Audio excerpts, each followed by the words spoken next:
District Board of Directors will come to order. Welcome, everyone. You do that one more time, you was paused. Oh, I thought you were paused. I am paused. Oh, okay. All right. One more time, I just wrote Okay. that down. Are we ready now? Yes. Okay, thank you. The meeting of the Nevada Irrigation District Board of Directors will come to order. Welcome, everyone, to this meeting on August 12th, 2020. Please stand and join me for the pledge. And those of you at home, you're welcome to join us as well. I pledge allegiance to the flag of the United States of America and to the republic for which it stands, one nation, under God, indivisible, with liberty and justice for all. Thank you. Oh. Okay, we will now take public comment for any items that are not on the agenda. Is it *9 to raise your hand, Chris? Yes. So if you would like to make a comment, please raise your hand, *9, and we will be happy to hear from you. I do not see any comments. One last call for comments for items not on the agenda. Please press *9. Oh, we have one comment. Okay. Looks like Izzy Brown. Okay. Unmute yourself, please, and you can begin. Good morning. I submitted a letter a few days ago that I asked to be read at this time.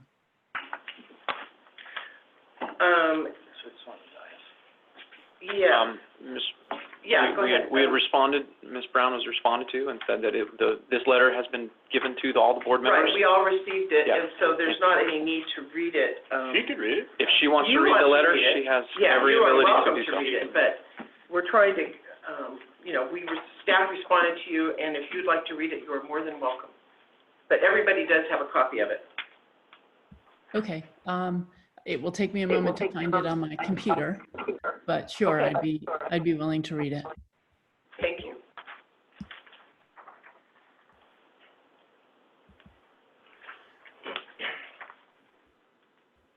Okay, so I wrote this letter over the weekend. It says, the intent of this letter, this is addressed to the Board of Directors of NID and the Maintenance and Resources Committee, Management Committee that meets at the end of every month and is planning to discuss this same issue again in October.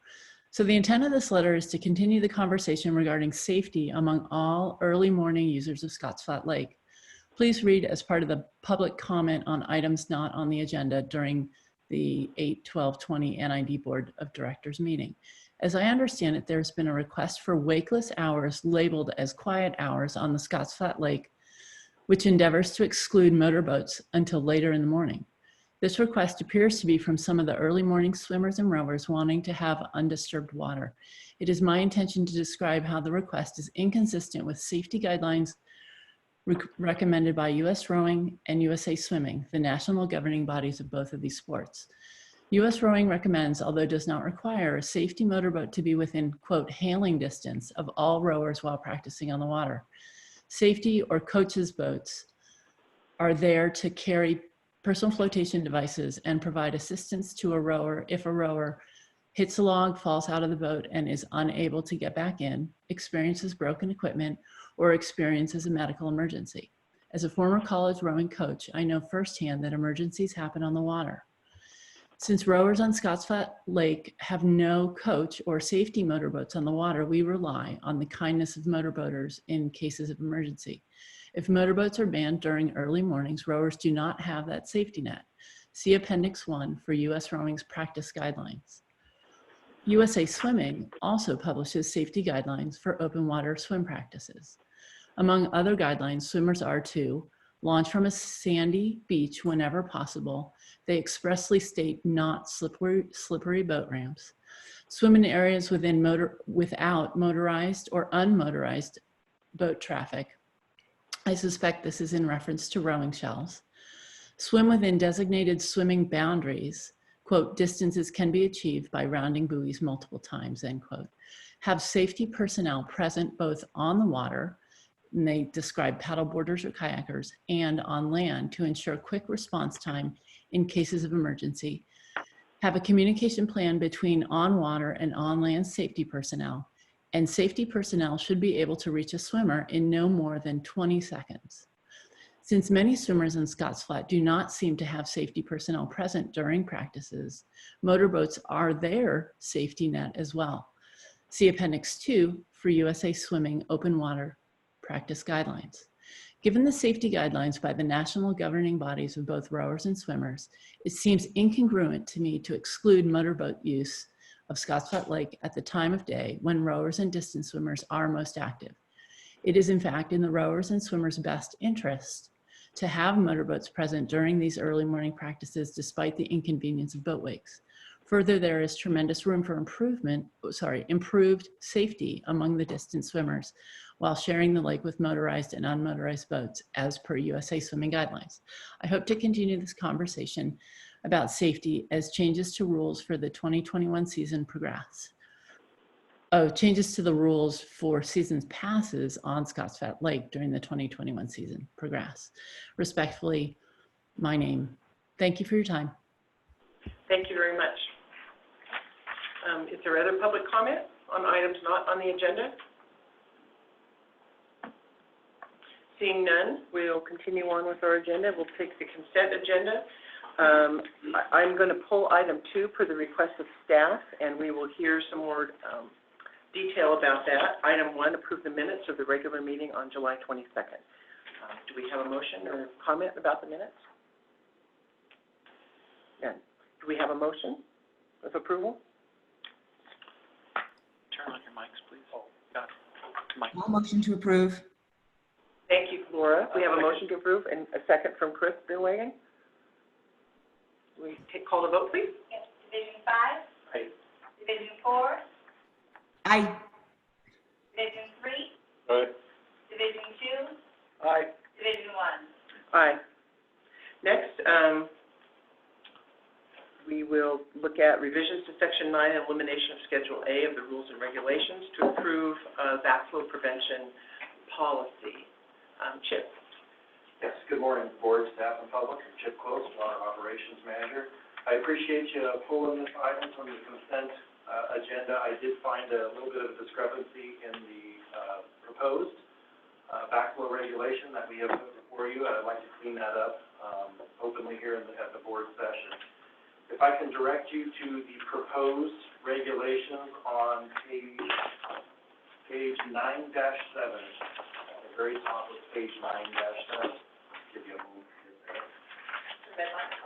Yes, it's the proposed version. You know, I didn't get a red line copy. It's not red line. So at the top of the new section, it just says proposed. Yeah. So, well, just for future, when you've got the old and the new, I can't tell what was changed. I agree with you 100%. Sorry, what are we looking, where's it? So it's Page 9.7. 9-7 in the proposed new regulations under item 2. Item 2, 9-7, okay. The reason I this have a wasn't copy, provided sorry. in a red line green is basically the whole thing was scrapped and rewritten. Oh, okay. It would have all been rewritten. Oh, it would have all, okay, fair enough. There's a few paragraphs we saved, but generally speaking, most of it was written. Okay. I'm sorry, Chip. This is Sarah. I can't hear you. Chip? I'm sorry, I can't hear you. What is changed? Can you hear me now? Yes, that's better. Thank you. Okay. So at the top of page 9-7, I will walk you through the discrepancy. The first sentence at the top of page 9-7. Oh, the page, not the section. Yes, sir. Because you got a section, I was looking at section, so 9-7, the page number listing at the bottom of the page. The first sentence at the top of the page says the following list of circumstances shall require a minimum of a double check valve, DCV, for backflow prevention and is not exclusive to residential premises with auxiliary water supply, whether or not it is interconnected with the public water system, except those premises with a deactivated well. So that's good, and that's where staff was directing this. The conflicting information is in section 9.14. It's on the next page, and that's page 9.8 at the bottom, under private wells is the topic. Within that section, the second sentence says the customer may continue to use the auxiliary water supply as long as an RP has been installed. That doesn't match. It should be a double check valve, a DCV. And that's currently what we practice, and I want to keep it at that level. a minor cleanup, and I wanted to point it out. Okay. There's one other section in that 9.14 where it mentions an RP, and I'd like to change those to both be double check valves. And again, that mirrors what we currently do. I didn't want to escalate that. Okay, All right? thank you. And does that, I know that you met with Contractors Association and the realtors. Does this policy mirror, are they in agreement with this, or did they have comment that was material that required Yeah. changes? They had a lot of questions. The major change in the policy really deals with commercial, non-residential properties, in that we're requiring RP on all non-residential connections from here on out. They had legitimate concerns in that we were going to retrofit everybody, and it would be a big undertaking. If you read the policy, though, basically we're grandfathering in all those existing customers, and we will only change their service to the upgraded RP if they change their water usage on premises or any activities on the premises that could introduce hazardous materials into the water. We're then going to convert them to the upgraded RP system, and that's very prudent with current regulation in Title 17 of the California Water Code. This came out of the marijuana indoor grows largely? It would affect those, if they are using chemicals on the premises, they would be required to use an RP. Contaminate the public water. Yes. Chip, I have one other question is, so when you talk about, the change in use, how is it that you're going to or how is it that you or we as NID will monitor that? What is the triggering mechanism to allow us to change in use? Because I own multi-tenant commercial property that's existing, and we have, the zoning there for my property is office, but, occasionally we have a hair salon, which is a different water user, and so the question is, how do you know, what's going to be the triggering mechanism for someone to know, for a property owner to know they got to upgrade or do something? Yeah, that's a great question. And your example of an office space turning into a hair salon is one we run into very regularly. Right. Although not currently, because hair salons are outside at the moment. Right. But basically, we find out two ways. One is with the county. The county sometimes lets us know of a change of use, but really more often than not, we find out through our own surveys. So every 5 years, we do a survey of all of our commercial customers and what their current uses are, and they provide back letters that state what their uses are in the premises. We review those. If they meet with what's on file and no changes have taken place, then we're good. If we see that an office space has turned into a hair salon or a CNC shop, we then go back out, visit with the customer, let them know if the change is needed, and then put in an RP.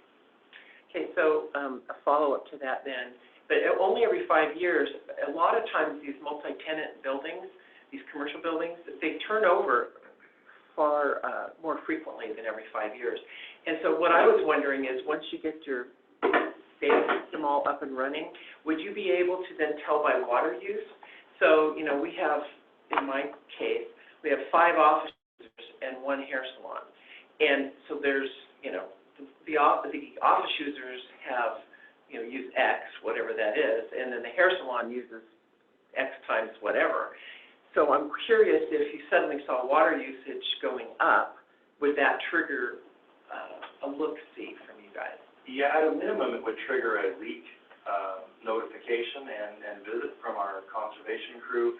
But yes, as we convert our systems into the Smart Badger cellular reporting systems, we'll know what real-time water usage is, and it'll send up some red flags for us and at least further what threshold? investigate. At what threshold? Basically, it's going to be a year-over-year threshold. Yeah, that makes sense. And I don't know the exact number delta? off the top of my What head. kind of delta?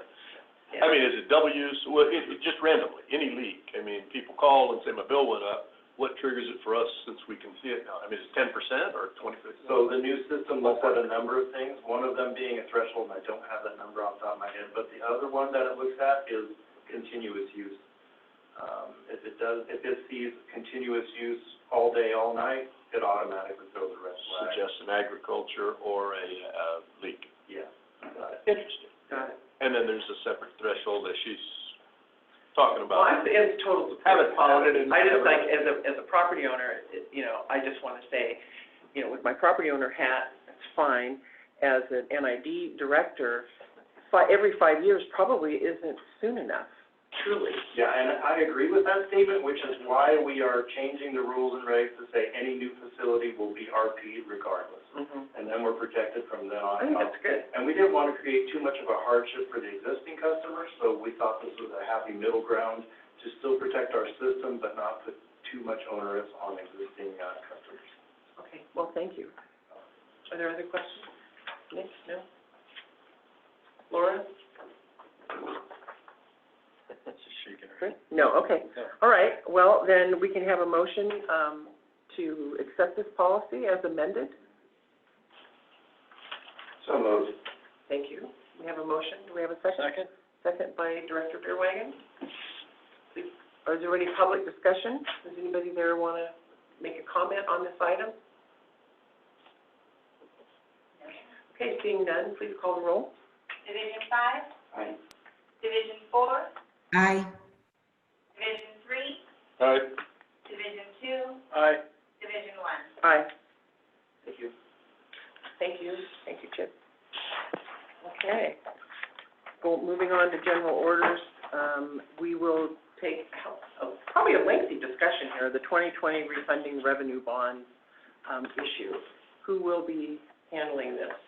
Greg? Marvin will. Marvin, okay. And is there a consultant here as well?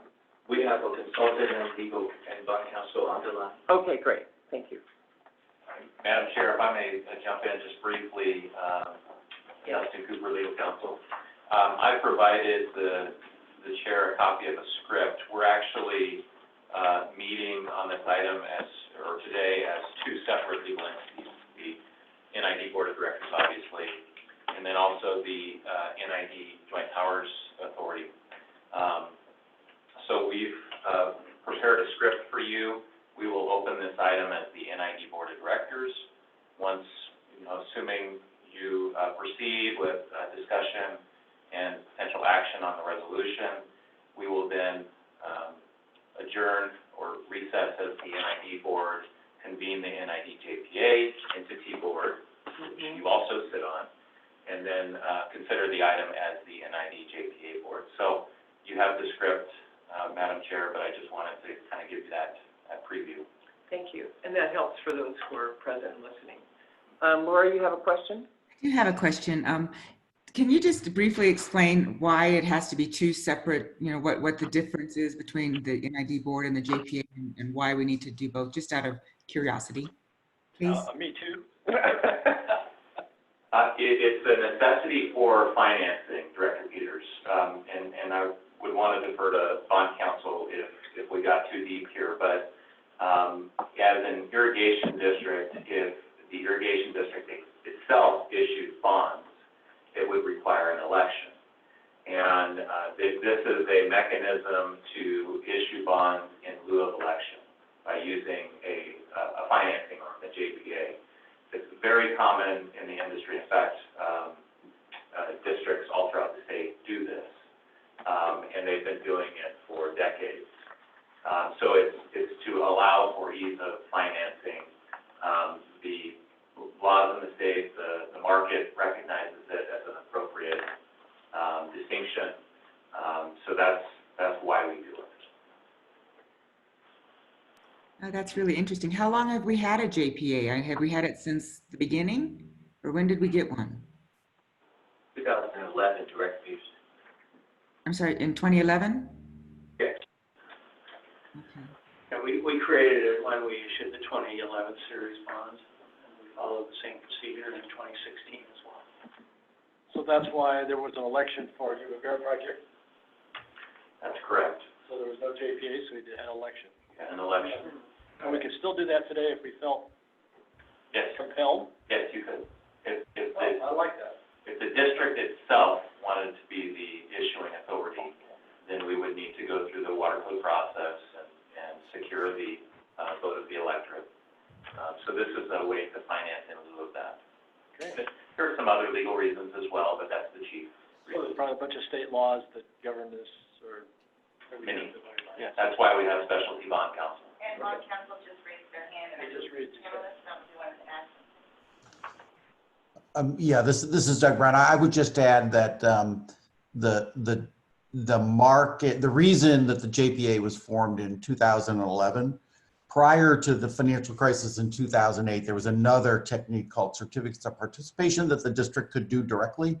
And interest rates were comparable between COPs and bonds. But after the financial crisis in 2008, market participants preferred to purchase JPA revenue bonds. So that's the other reason that you went forward in 2011. And that's resulted in a cheaper borrowing cost for you in 2011, 2016, and presumably into 2020. Thank you. Good. Thank you very much. So, good morning. Good morning. Members of the public and staff. Perhaps I was going to give our financial advisors just a little opportunity to introduce themselves. They can give you a little information on their experience, and then we'll have fund counsel maybe weigh a little bit on how long they've been doing it, their experience in it. So I think we may have Robert Poor from Human Rural and Laura on the line, and perhaps they can give you a little bit of their background and their experience in the market. Thank you. Laura Carpenter. Yes, good morning to directors and staff. This is Robert Poor. I'm Executive Vice President with Field and Roll-Up and Associates. We've had the great pleasure to be the municipal advisor for the district for several years now.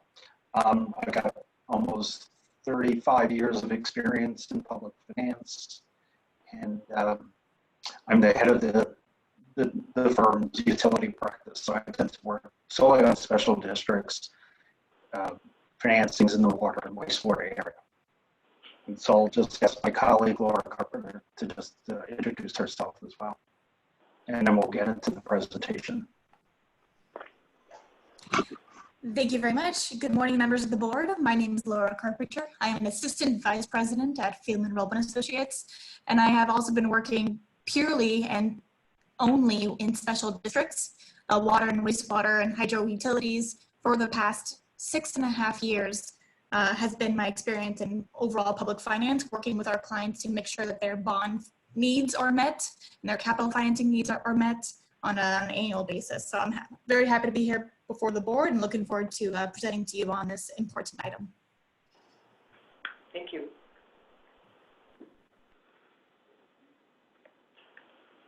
Okay. And I'm not sure if his experience. Oh, sorry.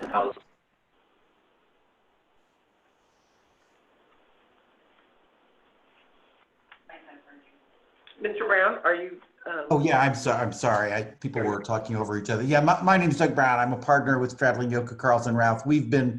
I've been personally bond counsel for the district since the late 1990s, actually, back in when there was a different director Beerwagon on the board.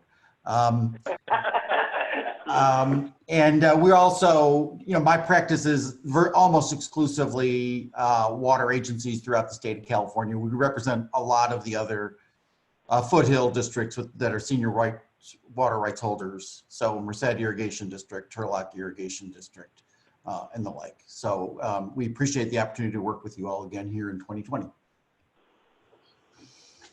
Thank you. Mm-hmm. Marvin, take it Well, away. what we'll do is we will stop. We will just walk through the staff report very slowly, hitting each kind of paragraph and topic. And if you have questions, you'll probably will. You can weigh in, and we'll have the consultant as well as counsel weigh in on it. And then we might refer to some of the appendix. We're not going to go through all the appendix. We might refer to some of the attachments. I waded through them last night. You waded them. Waded. Yeah, I think it's kind of a requirement or disclosure training just to indicate to the board that they should at least review the attachments and at least review them and understand what they're saying, Mm-hmm. Yeah. And then, just so that I'm clear, so you'll take questions as we're going along? That's probably the Okay, best way. it probably is, because Yeah, it's a lot. it's a lot. Okay, thank you. Okay, so we started this request back in April of, April 8th. And the request came when the volatility commenced in the market. And so we brought the analysis, and if you recall back then, the analysis indicated we would save about $140,000. And as you see, the market has been more favorable to refunding. Not favorable for investments, Right. but favorable for refunding. And so we're excited. So being that has it said, this particular refunding, we're estimating we'll save on our debt service about $238,000. It may even be a little bit more by the time we actually go to the market and actually present. Okay, and so that is found in attachment E underneath the good faith estimates.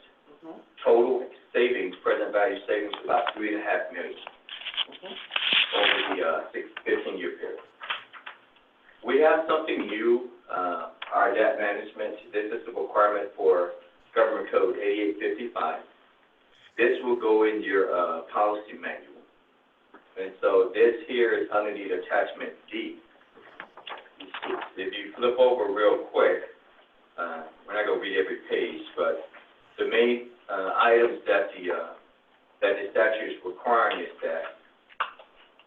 that this particular policy guides the board in debt issuance decisions. With the issue that this policy will guide it. This policy will identify the type of debt the district will issue.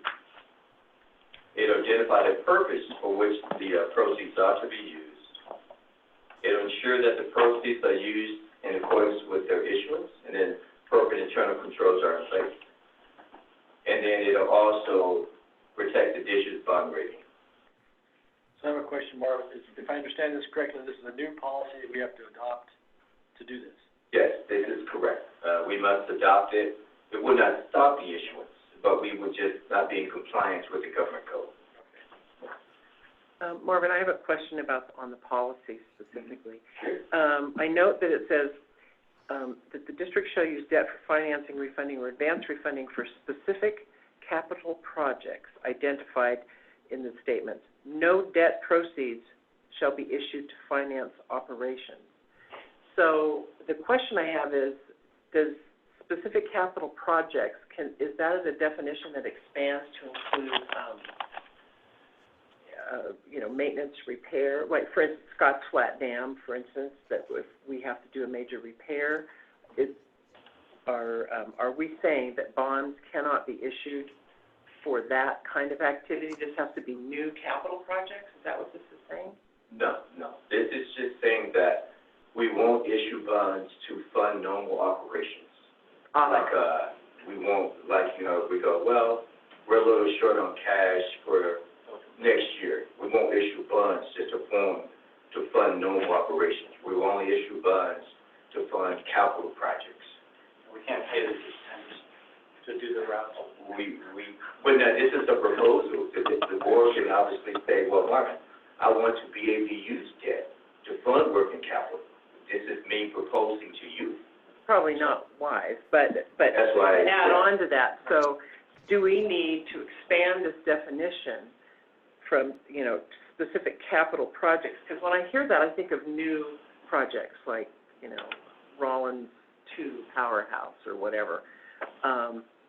This definition, and maybe it's a question for council, does this include, maintenance and repairs for some of these larger things that we have to do from time to time? No. This includes capital projects as defined in the accounting world. Capital projects in the accounting world, projects that will last longer than a year, right, and cost more than a certain amount of dollars. Even though it's a repair? Even though everything's a repair. Well, okay. But it's got to meet, Scott's Flat. it's got to meet the capital project definition in the accounting world. Okay. That's how I intend it. Perhaps the policy should say that, I'm not sure, but. Well, that was my question, is maybe we need to be specific, that we can use it for capital projects as well as major repairs that fall in that definition of having whatever it is, 30-year life or, We do fall under, and we have 5-year capital improvement plans. Yes. Maybe there's a reference back to our capital improvement processes to solidify what that might be, because the Scotts Flat spillway repair is in there. Different activities are. Right. Right? Right. So I guess my question back to council then, and I don't know who would take this, but do we need to call out, that kind of maintenance and repair on major capital projects, or is there a way that we need to further refine the definition? The other caveat is that it also says it has to go to the designated project. So we're already identifying it, such as the combi or the siphon that Sure. we just did. Right? You can't just say, oh, we're doing it and then put it over there. I mean, it's a No, I understand secondary. it has to be specific, Your but, point's well taken, but it's also, there's another safeguard in there. So I'll defer here in a moment to Doug, but I think the key is that your policy is referring back to the official statement. Your official statement is tab A. So what your official statement lists in much broader detail as to why the financing is being acquired, or in this case, refinancing. right? That's the key limitation, and the language in the official statement will be fairly broad. It will encompass, all of the various projects that are contemplated for the financing. It should be broad, I would suspect. I would agree with Justin that when you look at the official statement, it's going to spell out the capital projects that the proceeds are going to be used for. Yeah. Mm-hmm. And so this doesn't tie that board's hand from using it to do a huge repair replacement job, as long as it's identified in the preliminary statement. Which then may be used. And which it will be used. This prevents us from issuing bonds for, say, a year or two and just saying, well, we'll find a use for it. Right, right. Oh, it's like a home equity loan. Yeah. Let's just get a home equity loan, we'll figure out what we want. Now, last time through, we did some retro. We identified, when we did the 24, I think it was the combi, and it was a large number. We actually padded it a little bit because we found that to go back and basically refinance a prior project. There was some element of that, but it was identified as we proceeded in the bond. So again, that third bullet there identifies purpose for which proceeds may be used. So that's the wiggle room that you have a little bit for good financial reasons. Mm-hmm. There was some, it's been a couple years now, I don't remember, but there was some prior, and we said, oh, well, 10 million can go to paying that off because it was a project that we had done, and as we identified it in the new refinance, that was, that arm of it, the third bullet, just seems like that was the one that really, you tie it to this, you tie it to that, and that's what we had to do. Right. Okay. I have a question. Other questions about policy? Oh, Laura has. Yes. Did this policy, I didn't realize, I guess I should have checked, but does this policy, did it go to APC? Was it reviewed prior to being put in as Appendix D of this item? This particular policy did not go to ABC because it's a direct policy that's required associated with the bond issuance, and we didn't take the bond issuance to ABC. So I felt it just... Oh, we've had prior We were bond. directed to look at it by the chair, as I remember. The chair said, let's bring this to the... Yeah, we did. Brought it to so it was your chair that did this. Yeah, I did that. Good idea. Well, We're all in favor of it. because everybody, That's how it got well, here. this idea when it first happened was in the spring on a Zoom call before we were ever even here, and we just were sort of, throwing out ideas, and I said, should we refinance? Let's, Yeah. didn't you say, let's bring it to the, Yeah. you got it on the agenda. So Yeah. that's how it got to the agenda. was Right. your chair. So, did you have a question? I have another question. Yes. Yes, Laura, Director Peters. Yes, but with the 2011 and 2016, it didn't require a policy? That's correct, Dr. Peters. This is the new government code statute. I can refer to council. I think it came into requirement was after 2017 or something like that. Okay, all right, good deal. Thank you. Maybe your vendors would know that. They're in the business. Right. And then I just had one other kind of quick question for myself. I work in this world a little bit, but bonds are not my area. So when you go pay-as-you-use debt, is there sufficient capacity of the community to service the debt? How is that defined? What does the community mean in that context? That's just speaking to your ratepayers. These are the people who are paying, water rate bills. Mm-hmm. So the community as a whole doesn't refer to just people who don't pay rates. So it's referring to, does your 5-year forecast indicate it can absorb this new leverage. I see. Yeah. Okay. So community really means ratepayers. Okay, it was just, you can see why that was a bit of a confusing term. Yeah. All right, thank you. I'm done with questions. Oh, no. This is, the pay, as we look at issuing debt, in this instance, it's probably a little bit more conducive because we are just refunding some higher paid debt. Right. But as we issue debt, we will consider, do we use reserves? Or do we actually issue debt and put the additional leverage on the books? And all of these bullet points are items that we should consider. Thank you. Back to Ricky's statement about community versus ratepayers, it seems like it'd be clearer if we just replaced community with ratepayers. Yeah, That's what I thought. yeah, I thought so too. I mean, the community always, There's something on another list later on. yeah. Proving that we have enough business going on that we can afford to pay our bonds. They call them ratepayers. They call them ratepayers in the other section. Yes. It looks at the type of debt we will issue. The district, the type of debt will be authorized, or that we can contemplate issuing types of debt. Talks a little bit about our long-term planning that we will do prior to issuing debt, and we have done that. The preliminary statement forecasts out 5 years, and there's a lot of factors we've considered in terms of the leverage, the additional leverage. Talks about how we're going to report out and control internal controls. And then this disclosure policy here, maybe bond counsel can weigh in a little bit on it. This is an important part because Greg and I just went through disclosure training, and there's a lot of people getting their hands slapped for doing certain things that they shouldn't be doing. So I don't know if bond counsel wants to hit a few highlights in the disclosure procedures. Yeah, sure, I'd be happy to. You know, the district has issued debt periodically over the years. The district's also the staff and the board has always been very diligent in its review of the offering document that's presented to the market and on which they rely for information about the district. The Securities and Exchange Commission, which is the federal agency that regulates the issuance of debt, for many years didn't pay particular attention to the municipal bond market, primarily because defaults are very low as compared to the corporate bond market. However, the last 10 years or so, they've become more active. And one of the things the SEC has suggested is best practice. It's not legally required, but one of the things they say that's best practice is to have written policies and procedures about how you go about doing your disclosure. So the disclosure policy that's proposed to be part of your debt management policy is not describing anything you haven't done in the past. In fact, it's described what you have done in the past. It's just putting in writing to be able to demonstrate to the regulators that you have a written policy and procedure. So happy to answer any questions. Okay, I have another question.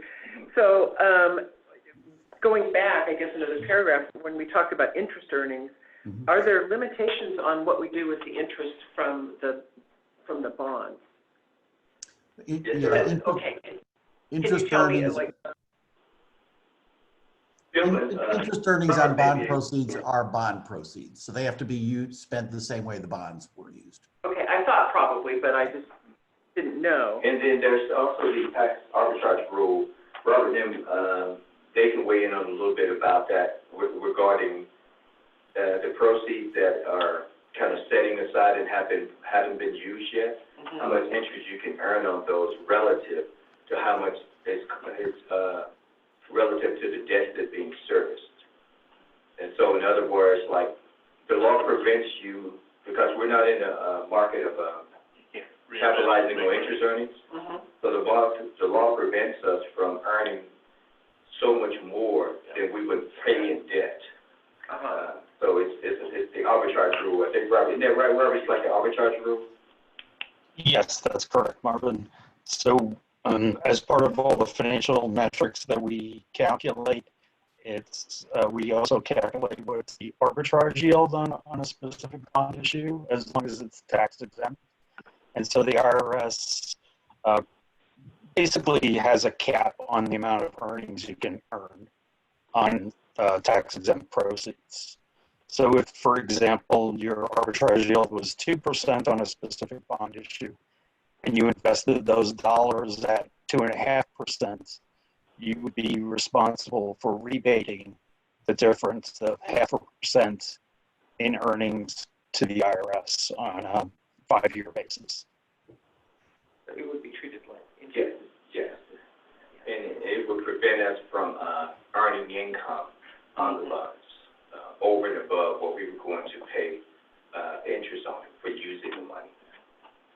Do we need, as a part of this policy with regard to interest, because this talks about you have to accurately account for them, but it doesn't talk about the use of the interest.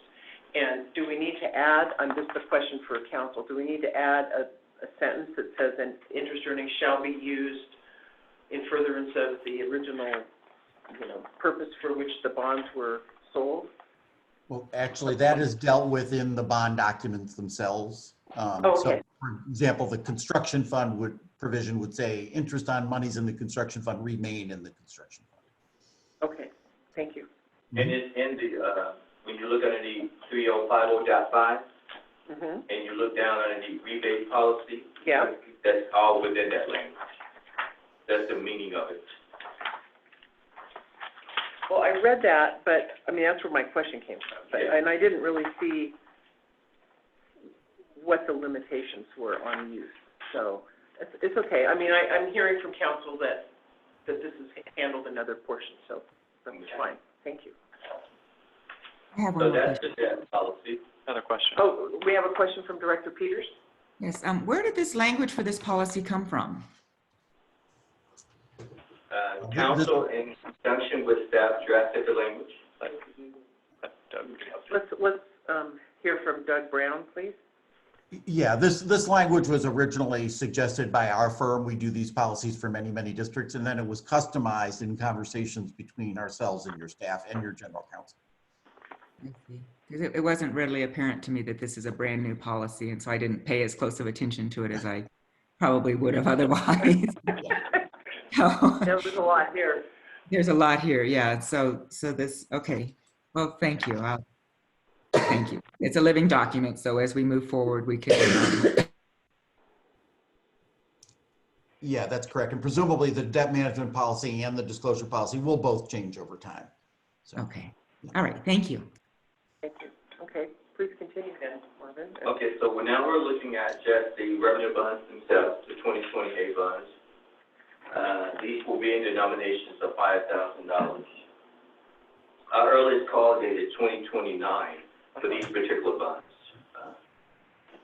Hopefully we won't have to. The bonds will amortize. The par value of the bonds is about $15.9 million. And you can see the time of the bonds. The bonds will be outstanding until 2036. And the interest rates, the annual interest payments totaling about 3.2. This is found in the attachment E, the good faith estimate. So when you look at attachment E, you can see the uses of the bonds, the sources and uses of the bonds. One thing I'll point out, and this is very good. When you look at the amortization schedule, this is on the savings tab. Yeah, I know, I like that. And so that was about $140,000 when we first brought it a year. Now we're up to about $240,000. So this is very good. Yes, very good. Okay. And I have just a quick question about this topic. What if, so let's say since this goes to 2036, if we do sell bonds in 2022 or 2023, I know that you've mentioned that bondholders don't like to be second in line. Would we have to refinance this again and roll it into a new bond? No, this is Doug Brown. All of Nevada Irrigation District's outstanding debt, so 2010, 2016, and these allow you to issue additional debts payable on a parity, which is what the lawyers call it, but paid on the same level as long as you meet a certain financial test. And that financial test has been the same in all of your recent documents. And basically, If your revenues remaining after O&M is paid is equal to 1.25 times your debt service, then you can issue additional debt without refinancing your existing debt. Ah, very good. All right.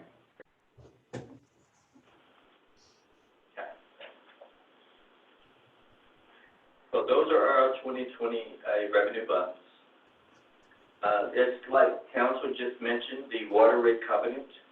That is the water rate covenant that says that our debt service coverage should remain at least at 1.25 of our outstanding debt, as determined at the beginning of our budget cycle. So we have determined that.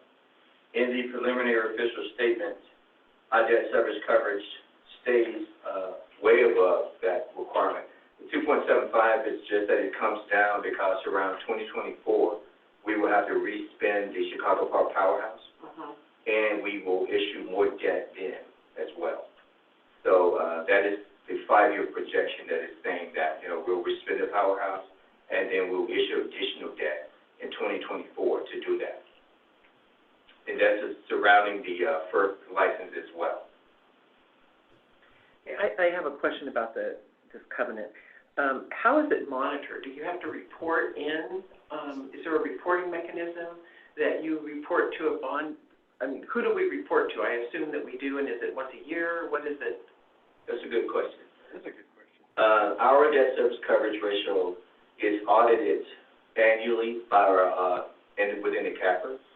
However, when we present our budget, we're forecasting.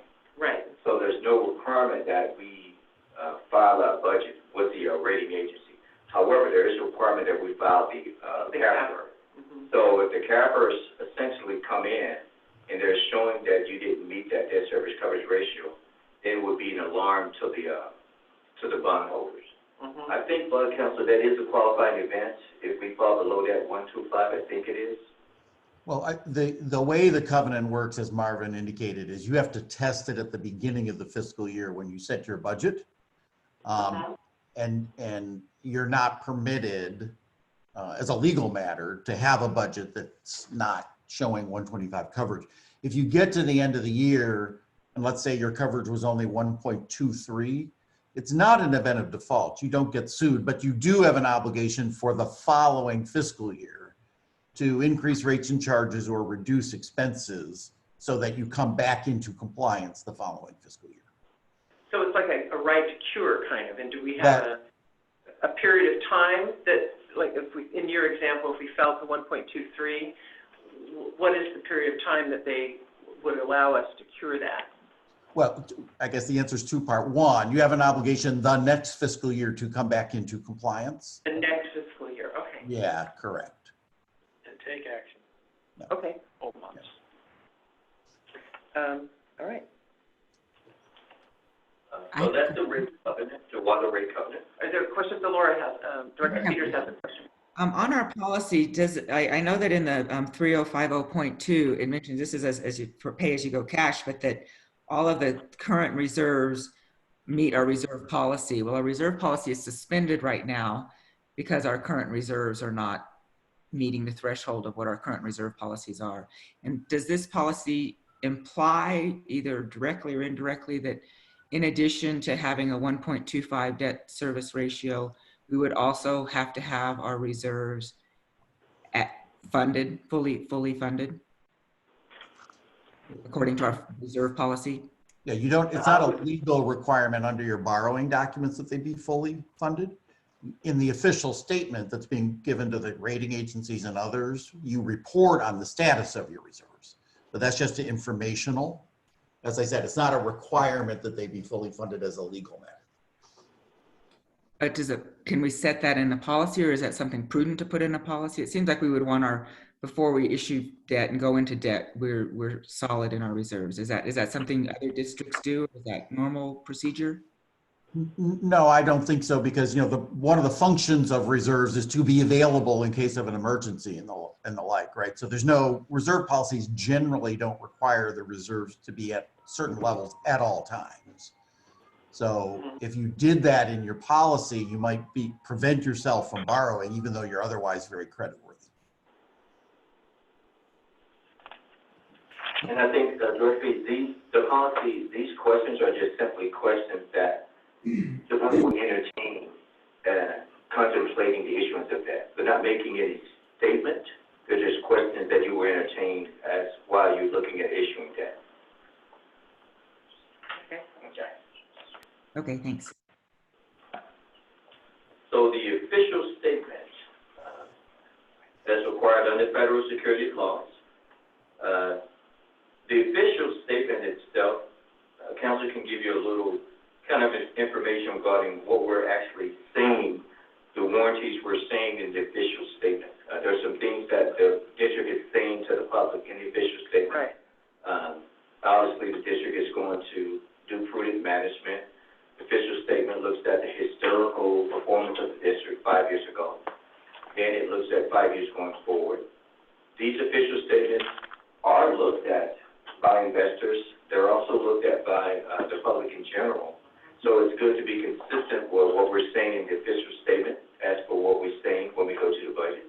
So there's consistency. But the official statement is a legal document and it's a covenant. It can't be broken. Right. So we do take a lot of care in terms of information we're reporting. Staff coordinated with all of the managers, Ken, Chip, Doug, our interim general manager, of course myself, and all the other stuff to get as much accuracy as we could, and producing it. Fund Council did a good job reviewing it and very thorough in going through it. I assume that would be true. And it's the preliminary official statement at this point, and it becomes the official statement, I believe, once the bonds are actually sold. Is that right, Doug? I think so. Yeah, that's correct. It's called a preliminary official statement right now, but it is supposed to be 100% complete other than the actual details of the bonds because they're not yet sold. What happens if no one buys the bond? We don't get the cash. We don't get the cash. Well, It's gonna get gobbled up. In the 2016 bond issuance, it took us 12 seconds to Yeah. sell the bond. They go. They're gonna go. they go They're fast. gonna go fast. Where is the? Exactly 12 seconds. Now, so the profit that investors get is. It's okay. They're gonna go. We're like Yeah, okay. 10, 12. Well, I had to ask the question. They like these things? Oh, yeah, they go, they get gobbled up. Of course, that was not a refinancing issue solely, it was partially one. It was also for infrastructure.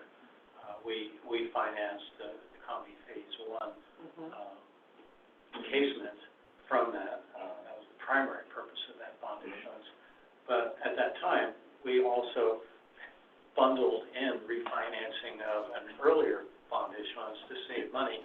And in fact, we saved enough money by refinancing that previous bond issuance that it paid all of the bond costs for issuance of the 2016 bonds. And so that bond issuance was essentially free. Yeah. Yeah. Well, that was, and we're selling these in blocks of 5,000, is that what I read? Denominations, yeah. The denominations, okay. All right. But you won't have a small investor just buying 5. You're gonna have underwriters bidding for it. Uh-huh. And Robert can give you Robert, maybe you can, or Laura can maybe mention a little bit about how the process of the sale happens. The system that you go to, the party system. And I actually looked, just out of curiosity, I wound up getting some West Sacramento sewer for somebody, but it's great. But TD Ameritrade, they go, dude, nah, they don't even make it to the market. They were talking about really? SAD, they're just saying these In things. general. Yeah, it's the big ones, and it's the so just as a little guy, I couldn't even find it. I was trying to run the Q number or something. Yeah, right. And just out of curiosity. But those, They don't make it that far. in general, those issuances involve infrastructure, and investors love to invest in infrastructure. This is refinancing, it may be a different situation. And the tax exempt part for the investors. Uh-huh. That's Wondered because about it's municipal bond. Being that it's a refi versus for a capital project, I just wondered about Investors the love demand. Investors love projects. Excuse me.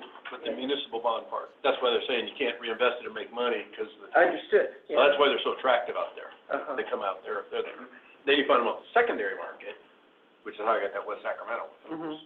At $5,000, but whatever. Okay. It's, when you look at it from that perspective, you can't find them. This is bond 101. Yeah. Yeah, that's right. No, Or new director. talk to Or the new advisors director. at the place, they were going, yeah, no, they don't, big houses get them, Yeah, they wait, they exactly. come out and they take them. Because they're AA, I mean, what are we, AA plus? or Berkshire, minus? we're- yeah. Yeah, we're anticipating they may be AA plus. Yeah, Fitch has so us we're going as up AA minus, but we're going through S&P for this. Got it. Okay. Probably, Very according to the packet, we're going up a little bit, yeah. All right. Our last issuance was AA plus, through S&P. So the cost of issuance, as you can see, the cost to the district on a present value basis is like 1.33%, to use this money. So this is actually why it's a good time to borrow money, Right. or very, very low. As I recall, we had a higher bond rating, and we've been downgraded. We got downgraded a little bit from Fitch, Right. To AA minus. to AA minus. But anything above a B is considered. Yeah, I mean, we were trying to issue that. Back in my It history, is not in junk bond territory. There you go. No. You gotta be out of the Bs to be. Right. Yeah.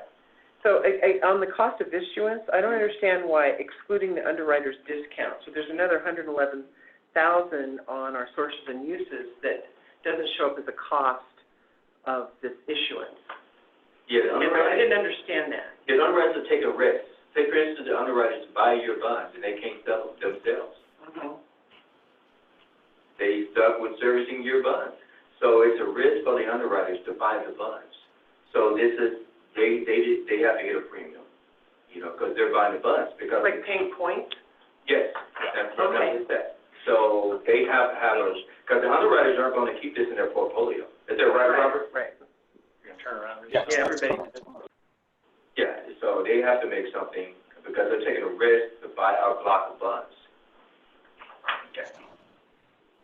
And then everybody has to get paid, so that we make sure we're legal, and then we get to use the debt. We're anticipating Standard & Poor's will rate us about AA plus. So I believe, I'm confident, we have good reserves. We have good reserves. Well, and a lot of society is crumbling, and we continue to be we've been strong, we are strong. They were being, really scrutinizing when they dropped us at all. But now, as everybody else, we continue to be quite strong.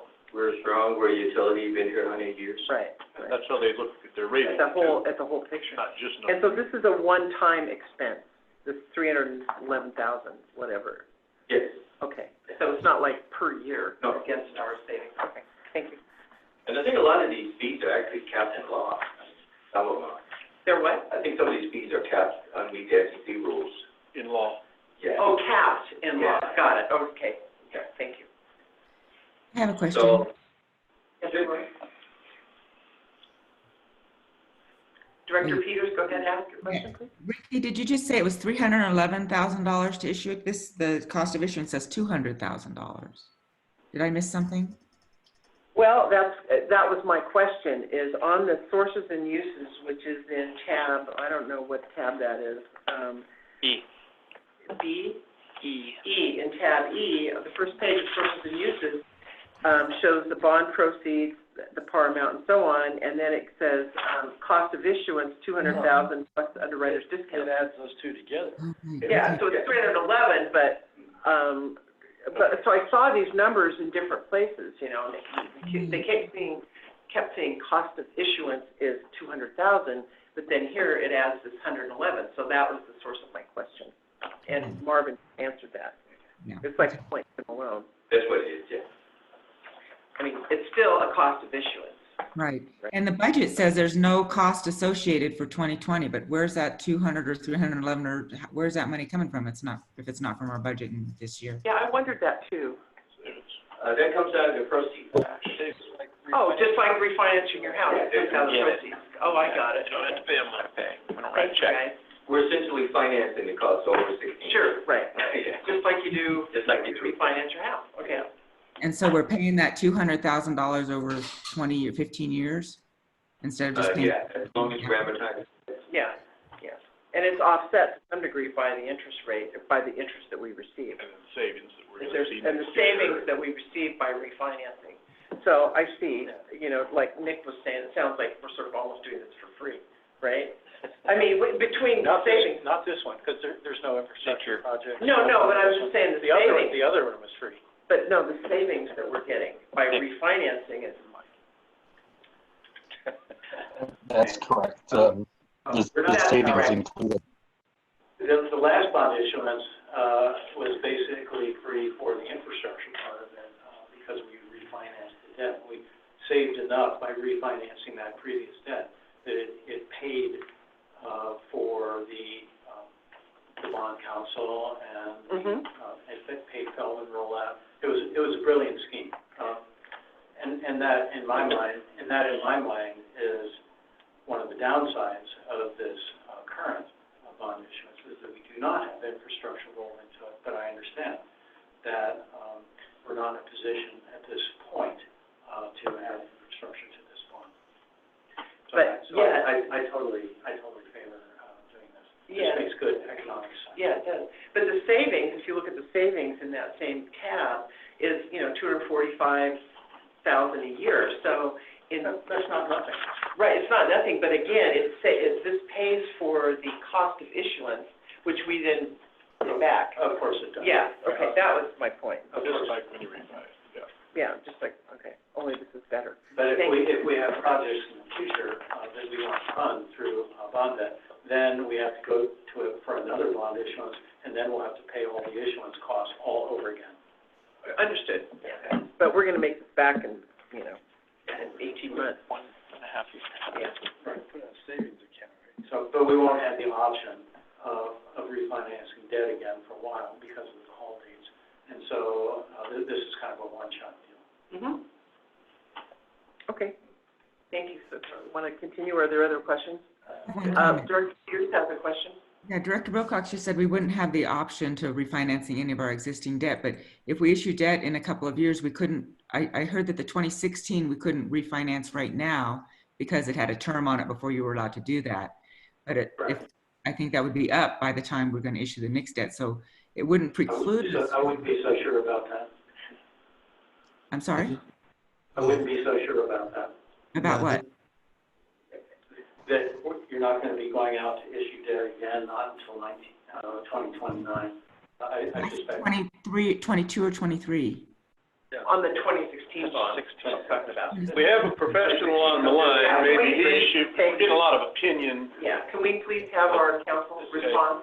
Yeah, the 2016s can be refinanced on a tax exempt basis in 2026. They can be refinanced earlier than that with taxable bonds. Taxable bonds have higher rates. So it's conceivable you would do it before 2026. More likely you would do it in 26. Okay, I didn't realize it wasn't until 2026. Okay. There's ways to do it. Yeah, there's ways. Okay, thank you. And my point was simply that it's likely that you'll need to do this before 2026. Okay, you want to continue? The last thing I kind of wanted to just point out was in the attachment A. This is the attachment A, and if you just flip all the way to the back of the attachment, and you can flip back to page A.33, this just gives you the financial forecast and the debt service coverage ratio that we're presenting. So if you go to attachment A, then you go to the back and just flip back a few pages to page A-33. It gives you the forecast. Okay, I'm not seeing the page numbers. I'm not seeing those page numbers. At the bottom of the page, At the bottom, it like if starts you look at the bottom of the with page. E, but they're short, and then you get back to the A's, You go back which to is the A's. long segment. Oh, It's okay. easier to get there from the back. Thank you. Yeah. That's what he said. And all this does simply just says that, this is the forecast staff has put together and indicating that we do have good debt service coverage, and in 2024 it will go down because of the spending of the power plant. Right, okay. This spending or Rewind. Rewind. So you're respinning the copper around the core. Yeah. Okay, I understand. We're losing revenue. The respinning, I've never heard, I've heard rewind, but I've never heard respinning. But it makes perfect sense. Makes sense. And And then also during that time, we anticipate having to issue more debt, in 2024. We're just saying over the next 5 years, we will have to deal with debt issuance to take care of some big capital stuff. Right, right. And we had talked about that before, but this seems like a great thing to do right now. Yeah, we want to put it Great in, savings. be as truthful as possible, that we know within 5 years, we won't have to do a debt issuance to take care of some big capital projects. Is that a part of our disclosures to the investors? That's what we're doing here. That's what we're doing here, okay. So, Basically tell the whole story. Yeah. Yep. I don't have, anything else regarding this. I know, like Justin mentioned, that there has to probably be a recess, because right now we're underneath the NID board. We've got to go underneath the JPA board. Yeah, well, actually, this is Doug again. I think the easiest way to do this would be for the NID board to consider its resolution now. Assuming that it passes, then it would be appropriate for the authority to consider its resolution. Okay. Now, they're, Is that consistent with your schedule, Justin? yeah, you want to get to that? Yeah. Okay. So that's tab H. Tab H. Yes. Do you want to go ahead? So I have if we're on tab H, the form of resolution before you, I have a question for Ms. Marvin and maybe Doug. Page 2 of the resolution, section 5, referencing the debt management policy. It says that there's an amended debt management policy of the district. Is this an amendment or is this the establishment of a new? No, you had a debt management policy previously, but as was mentioned, the state legislature changed the requirements. And so this is an amendment to bring it into compliance with section 8855 of the government code, and to also add the disclosure policy that we talked about earlier. I think, I'm not sure, but I don't think we've had a debt management policy adopted by the board in our policy manual. I don't think we have. That's correct. So I'm not sure if we should probably call this an amended, that word may need to be struck. This is for this district, this is a new It's policy. a new debt It's management. amended by the state, right, Doug? But, Right, correct. so perhaps, Yeah, we can strike the word amended in the resolution if that makes sense. He's agreeing, he said. Doug, would you repeat what you said? I'm sorry, we didn't hear you. I said we can strike the word amended in section 5 if that makes people more comfortable. And the final resolution will just omit that word. This man's an attorney. May I request that we establish this policy, voice. clearly establishing it at this time? Because typically this has its own resolution. Can we add in that we are establishing this policy at this time? I think we're good as it stands. Approved. I think we're good as it stands. I think the The attorney, approval would establish. yeah. Yeah. The Or attorney, you should have extra words necessarily. Okay. By definition, if you create one, it's established. It's here. Yeah. okay. For the votes, so Madam Chair, just on process, if we have more discussion at the board, but we do at some point want to give the public an opportunity Right. for comment. Right. And then it would be consideration of a motion of adoption of this resolution as amended at some point. Okay. So, hearing that, are there further discussion or questions from the board of directors? Seeing none, why don't we may as well take public comment about this item at this point. Do we have public comment on the resolution to reissue or refinance, in my world, our debt with these 2020 bonds? Okay. Seeing none, then we're ready to hear a motion. I will move. I'm going to read the whole line, or just say resolution 2020. As amended. Amended resolution 2020-19. Authorizing the execution and delivery of an installment purchase agreement for the purpose of causing the issuance of not to exceed $20 million, aggregate principal amount of revenue bonds, and approving the execution and delivery of certain documents in connection therewith and certain other matters. Second. Okay, we have a motion and second. Any further discussion? Can I just, make sure, Director Beerwagen, that your motion also authorizes the interim general manager to execute any appropriate documents necessary for the 2020A revenue bond issuance? Or there's just a further clause For the that- agenda, Oh, yes. for- And for the authorize agenda, I didn't for the see the agenda. staff report. Yeah. Back to that. So yes, let me just, help you out here, Director. The form of the motion that I would recommend is approval of resolution number 2020-19, authorizing the execution and delivery of an installment purchase agreement, and authorize the interim general manager to execute the appropriate documents necessary for 2020A revenue bond issuance. So the verbiage on item number 3, the way it's printed there. It's slightly different. Okay. Yes, You get your JPA out until we do that. This is, Both of them have to That say. one. yeah, that's okay, you can just use that. Okay. Second. Just word. Council can't move an item. So moved. Second. There we go, motion second. We'll re-ask. all legal. Yes, we will re-ask then for any other public comment. With the accompanying. Seeing none, please take the vote. Division 5, Aye. Division 4, Aye. Division 3, Aye. Division 2, Aye. Division 1. Aye.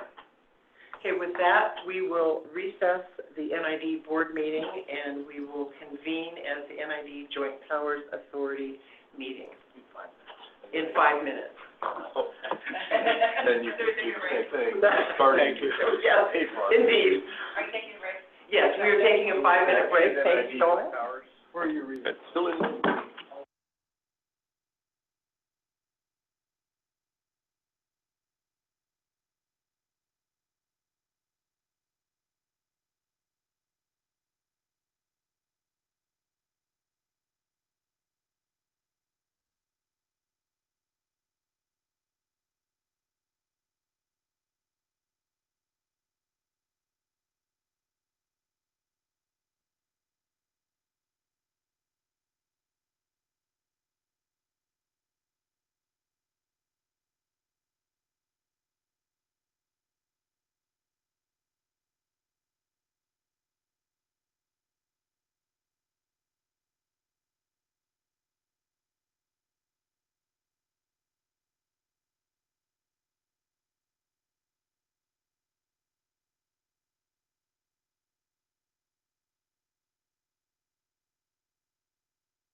We will reconvene this meeting, August, what is the date today?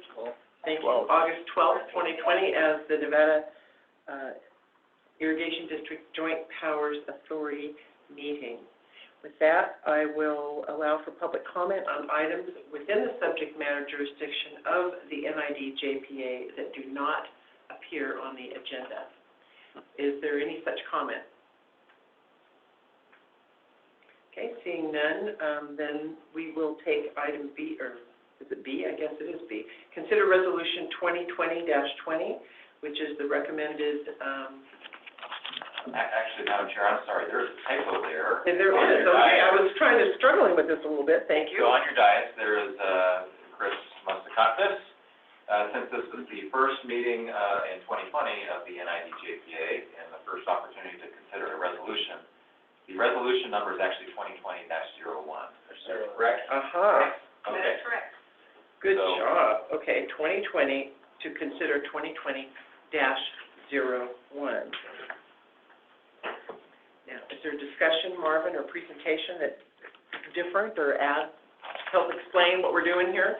No, it's the same, legal documents, same, Same legal documents, okay. And I believe this is on tab I of our packet, the actual resolution.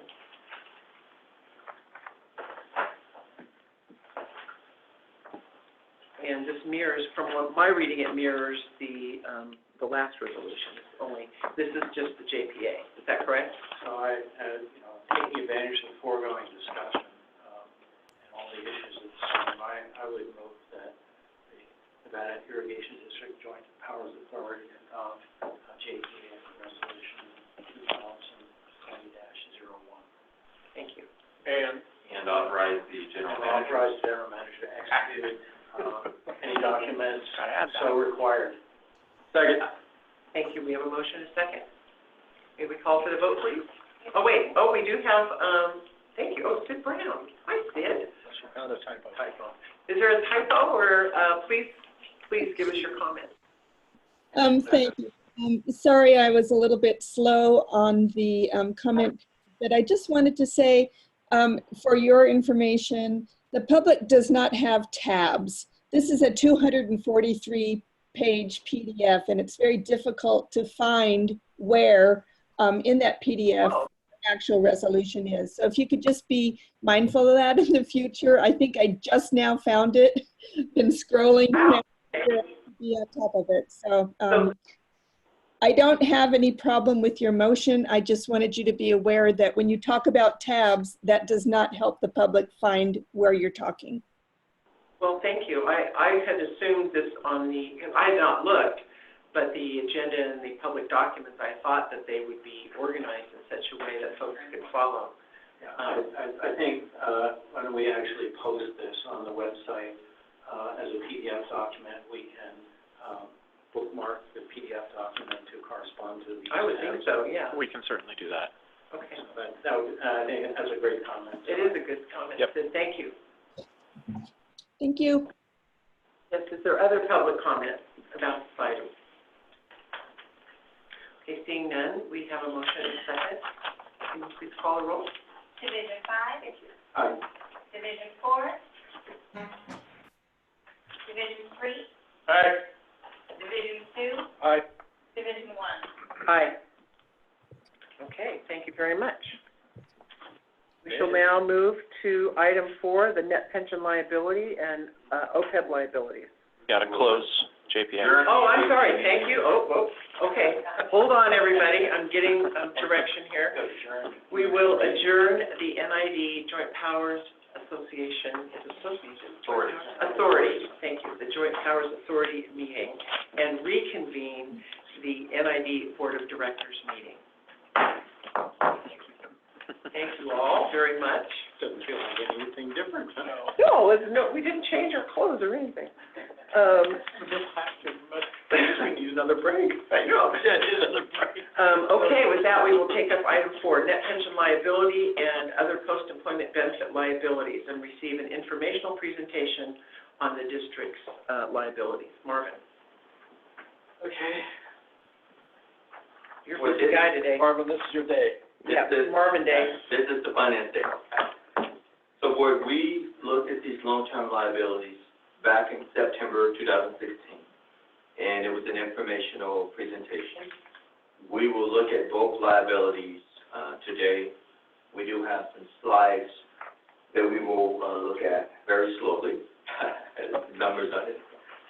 And so then we will consider the liabilities, consider historically what the liabilities have been, and consider their assets associated with the liabilities. We will also look at some of the assumption rates that are driving the liabilities. Both of these liabilities have big assumption rates in it. And then obviously we will look at currently how we are funding the liabilities or reducing them. And then, and that will be the presentation. Okay. And obviously, as we move through, you got questions, and I'll do my best. If I can't answer, I can go back to the actuaries or something like that and get the answers for them. Thank you. So the first thing we're going to do, Chris, is going to open up attachment A. And for the public who are listening, attachment A corresponds to what? Attachment A is our capper. This is the portion from our 2018 Comprehensive Annual Financial Report. This is our capper. Very good, Chair. And so, Now, you know, I will say that I had great difficulty because I'm used to looking at page numbers. And so this has got 47 and 39 and everything is, I mean, I could not hardly follow. I had to go through this 2 or 3 times because none of the page numbers followed. yeah, because they're from 4 different reports. No, I understand that, but I don't think that that was, well, certainly it wasn't clear to me until I went through it about 3 times. And in reference to Sid's previous message, none of these are labeled as such, attachment A, attachment B, Right, attachment C. right, so that we didn't, you know, I think we need to do a better job if we can to make sure that these are labeled more, Clearly. I don't know, put an index or something. No, I think you're right. Because I really spent a lot of time trying to put this together, and I actually thought that I was missing a bunch of pieces of paper. And in the future, what I will do is, I'll put the attachment number at the top of each page. There you So go. like attachment A, page 1, you just write it in, so. Yeah, So that's what I do. because see, what you're talking about right now is like, I see page 47 and page 39, and I don't these, see any attachment A. and there is no attachment A. And I think they didn't say, they forgot to put the attachments in the packet. I'm not sure why they didn't. No. Oh, in the packet? It doesn't attachment, so there should be an attachment before that. No, there is no tab in here. So, I don't None. know why they didn't, but next time we'll make sure they do. We have the attachments and that's, so we're fine. Well, yeah, it says attachment and then attachments. We'll make sure that in the future, Yeah, but you can that see why there's if we have, confusion, yes, not only on the part of the 100%. public, but your board members. Yep. But these are a lot of numbers, and they're big numbers, so we'll go really slow. So attachment A, just for clarification, it says require supplementary information, page 47 right? Yes, attachment A is pages from your capper, and so your capper is page 47 and 39, Okay. and then 42. That's a portion of the capper. so just call it out, Marvin, when you're speaking Yes. about attachment A, just tell everybody in the public and the board, we're gonna talk about Okay. in the document, page 47, 39, and 42. Yeah. The capper is The audit. the audit. The audit. Coming from the audit. Yes, The auditor saw this. yes, this is directly from our 2018 audit. Okay, good. Okay, So, but I'll make sure in the future that it's a lot clearer. yes, that would be appreciated. Okay. Thank you. And just for the Zoom, yeah, you're zooming a little bit, but from the Zoom, we can't hardly read the document. So maybe you need to Scan it. enlarge it? If you want to tell me what you're gonna point at, I can see it. She have a hard packet? Section. Pardon? She have a hard packet? Yes. Well, but the Zoom document is what the public is also seeing. Got it, so. So there you go. She has her hard. That's Yeah. magnified pretty. That's bigger. Okay. The number we're kind of looking at here is the net pension liability. Mm-hmm. As of 2018, you see the 47.5 million. Okay, maybe reference which line it is? The highlighted, maybe you can see. There is no highlight on our, It's 2/3 of the way down, net pension liability. Yeah. oh, okay, you know what though? Look, I mean, there is no highlight on my No, page, I know. guys. So can I just interject here for Yeah. 1 second? Logistics on Zoom and these remote meetings. We are seeing a pointer on a screen. The folks at home are not. They are. We're seeing a highlighted section on the page on Zoom. Your printed document is not. So, Marvin, if you could just clearly state on the screen with your Zoom, with your pointer, where the board should focus, and then Chris, on the screen, highlight the section and use the cursor, and we'll keep working on logistics around these Yeah. meetings and a lot of numbers. Yeah, thank So you. apologize out on the world for confusion. We'll get there. We would definitely get there. These liabilities are set, there's a lot that goes into obviously setting these liabilities. Right now, as you notice, the liability in 2014 was how much? 33,515. And the liability at the end of 2018, 47,519. and this liability determines the retirement portion that we would pay for our retirees, our retirement fund. And so Those are actual dollars they're gonna pay that year to the retirees. yes, this is the liability. Yeah, we're not gonna pay this out until 30 years from now. So this demonstrates the volatility in the liability. Our retirement makeup, in terms of people that are retired, has not changed this drastic over this many years. So it's a hint to tell you that these numbers are being driven by something other than just people retiring. Because our retirement pool from this time to this time has not doubled in terms of the number of people that are paying. It's called death. Life expectancy. Yes. So what we're saying is that Not every there's a liability that's big, and I'll show you how it's fluctuating, it's moving up and down, and it doesn't make sense to try and relieve the liability. And it's based on a 30-year life expectancy, which, because life is a bell-shaped curve, is not always 30 years, right? Yeah, But we give it the generous 30 years, and then not everybody, depending on when they retire. Yeah. That's an actuarial, is what you're looking at. So, It's based upon the mortality, that's what Director Mills said. It's also based upon the discount rate, which is a big assumption. This is in terms of how much you want to earn on the investments of the assets. Right. So, Marvin, I have just sort of a general question. This is from 2018. We are now in 2020. You know, do we have numbers for 2019 so that this is more current? We don't have 19 just yet. When will we get that? 19 is going to be done I know it is, but. in August. At the end of August, we'll have 19. Actually, we're going to bring it First of September, September. the 1st of September. We'll bring the audit the first part of September. Yes. Nothing, well, we're not really talking about that, we're talking about the actuarial report. Yes. But I will give you an estimate of the number right now. Because when we look at, there's another slide I have for you that shows the estimated liability ahead of time. Okay. This is just showing you the capper. So this is trying to show relation that when you look at your capper, this is just kind of showing you where in the capper you can see the number. okay. And again, Madam Chair, I believe you drove this being on the agenda. I did. Just like the prior ones. Yeah, no, I did. I drove But it. you told him to, so be nice. Oh, I'm just. Laura and I started it. Yeah, you and Laura But I mean, he's started. doing what he was told to. No, He didn't get the numbers till he. Am I not being nice? No, you're being nice. This is just it's an open item and it's a discussion item. Right. So, and the numbers are big and there's a lot of variables concerning, the numbers. So I want to give you a 40-page actual report. Yeah, To no, try we to don't get want that. the key pages that are driving it. Yeah. It was the drop of the jaw in the Actually, Marvin, maybe So- you could go into some of the history on this and where this OPEB liability came from. Because I was on the board in 2008 when this all came up. This liability all used to be on CalPERS.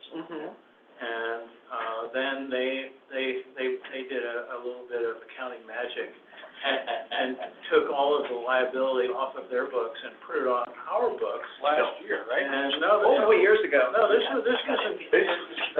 was in, actually, the chart that is really most illuminating is, in the end, in the actuarial report on page 18, a page back there, you can see how the liability has grown over the years. You can, what we did in 2008, realizing that now all of a sudden we have the liability and not CalPERS, we established basically a reserve or a fund to basically insulate us against this potential liability. And we started making contributions to that reserve. First contribution was in 2008. We set aside $2 million and put it in there, and we've been building that reserve over time to the point where the income from the fund or the reserve will basically pay the annual liability that's likely to occur. And that's where the actuary comes in, because the actuary has to look at life expectancies and all that sort of thing. So the idea is for the liability to become self-sustaining by creating a fund, and that's what we've been doing. And we are head and shoulders above virtually all the other cities and counties throughout the state. Correct. It's happened to everybody. We're actually one of the, So this is an example of outstanding fiscal responsibility, in my view.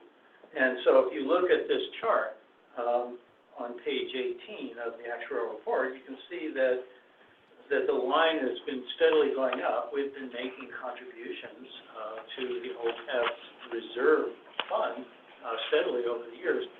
And the goal is to get that reserve to a point where it's fully funded. self-sustaining. Then we no longer have to make major contributions to the reserve, because then it operates on more of a pay-go basis using the proceeds from the fund. To make the payments. That's a fair summarization, don't you think, Marvin? Now, that's regarding the OPEB liability, that's true, but this is that pension liability. Right, those are two different things. So, but the OPEB, Director Wilcox is correct. The OPEB, we have about 8.1 years left, and then we will have totally amortized or funded that liability. The liability, right now, it's about $25 million to fund. It's about 15 to 60 million. Once the fund assets reach 25 million, you no longer have anything to fund. And then you can use the fund to pay some PERS premiums every year. This is the net pension liability we were referring to. There's two different things. The net pension liability is the liability that was on CalPERS books prior to, I think it was 2014, they were carrying it, and they made us start carrying it as of 2014. The OPEB liability was also carried off of our books until 2018.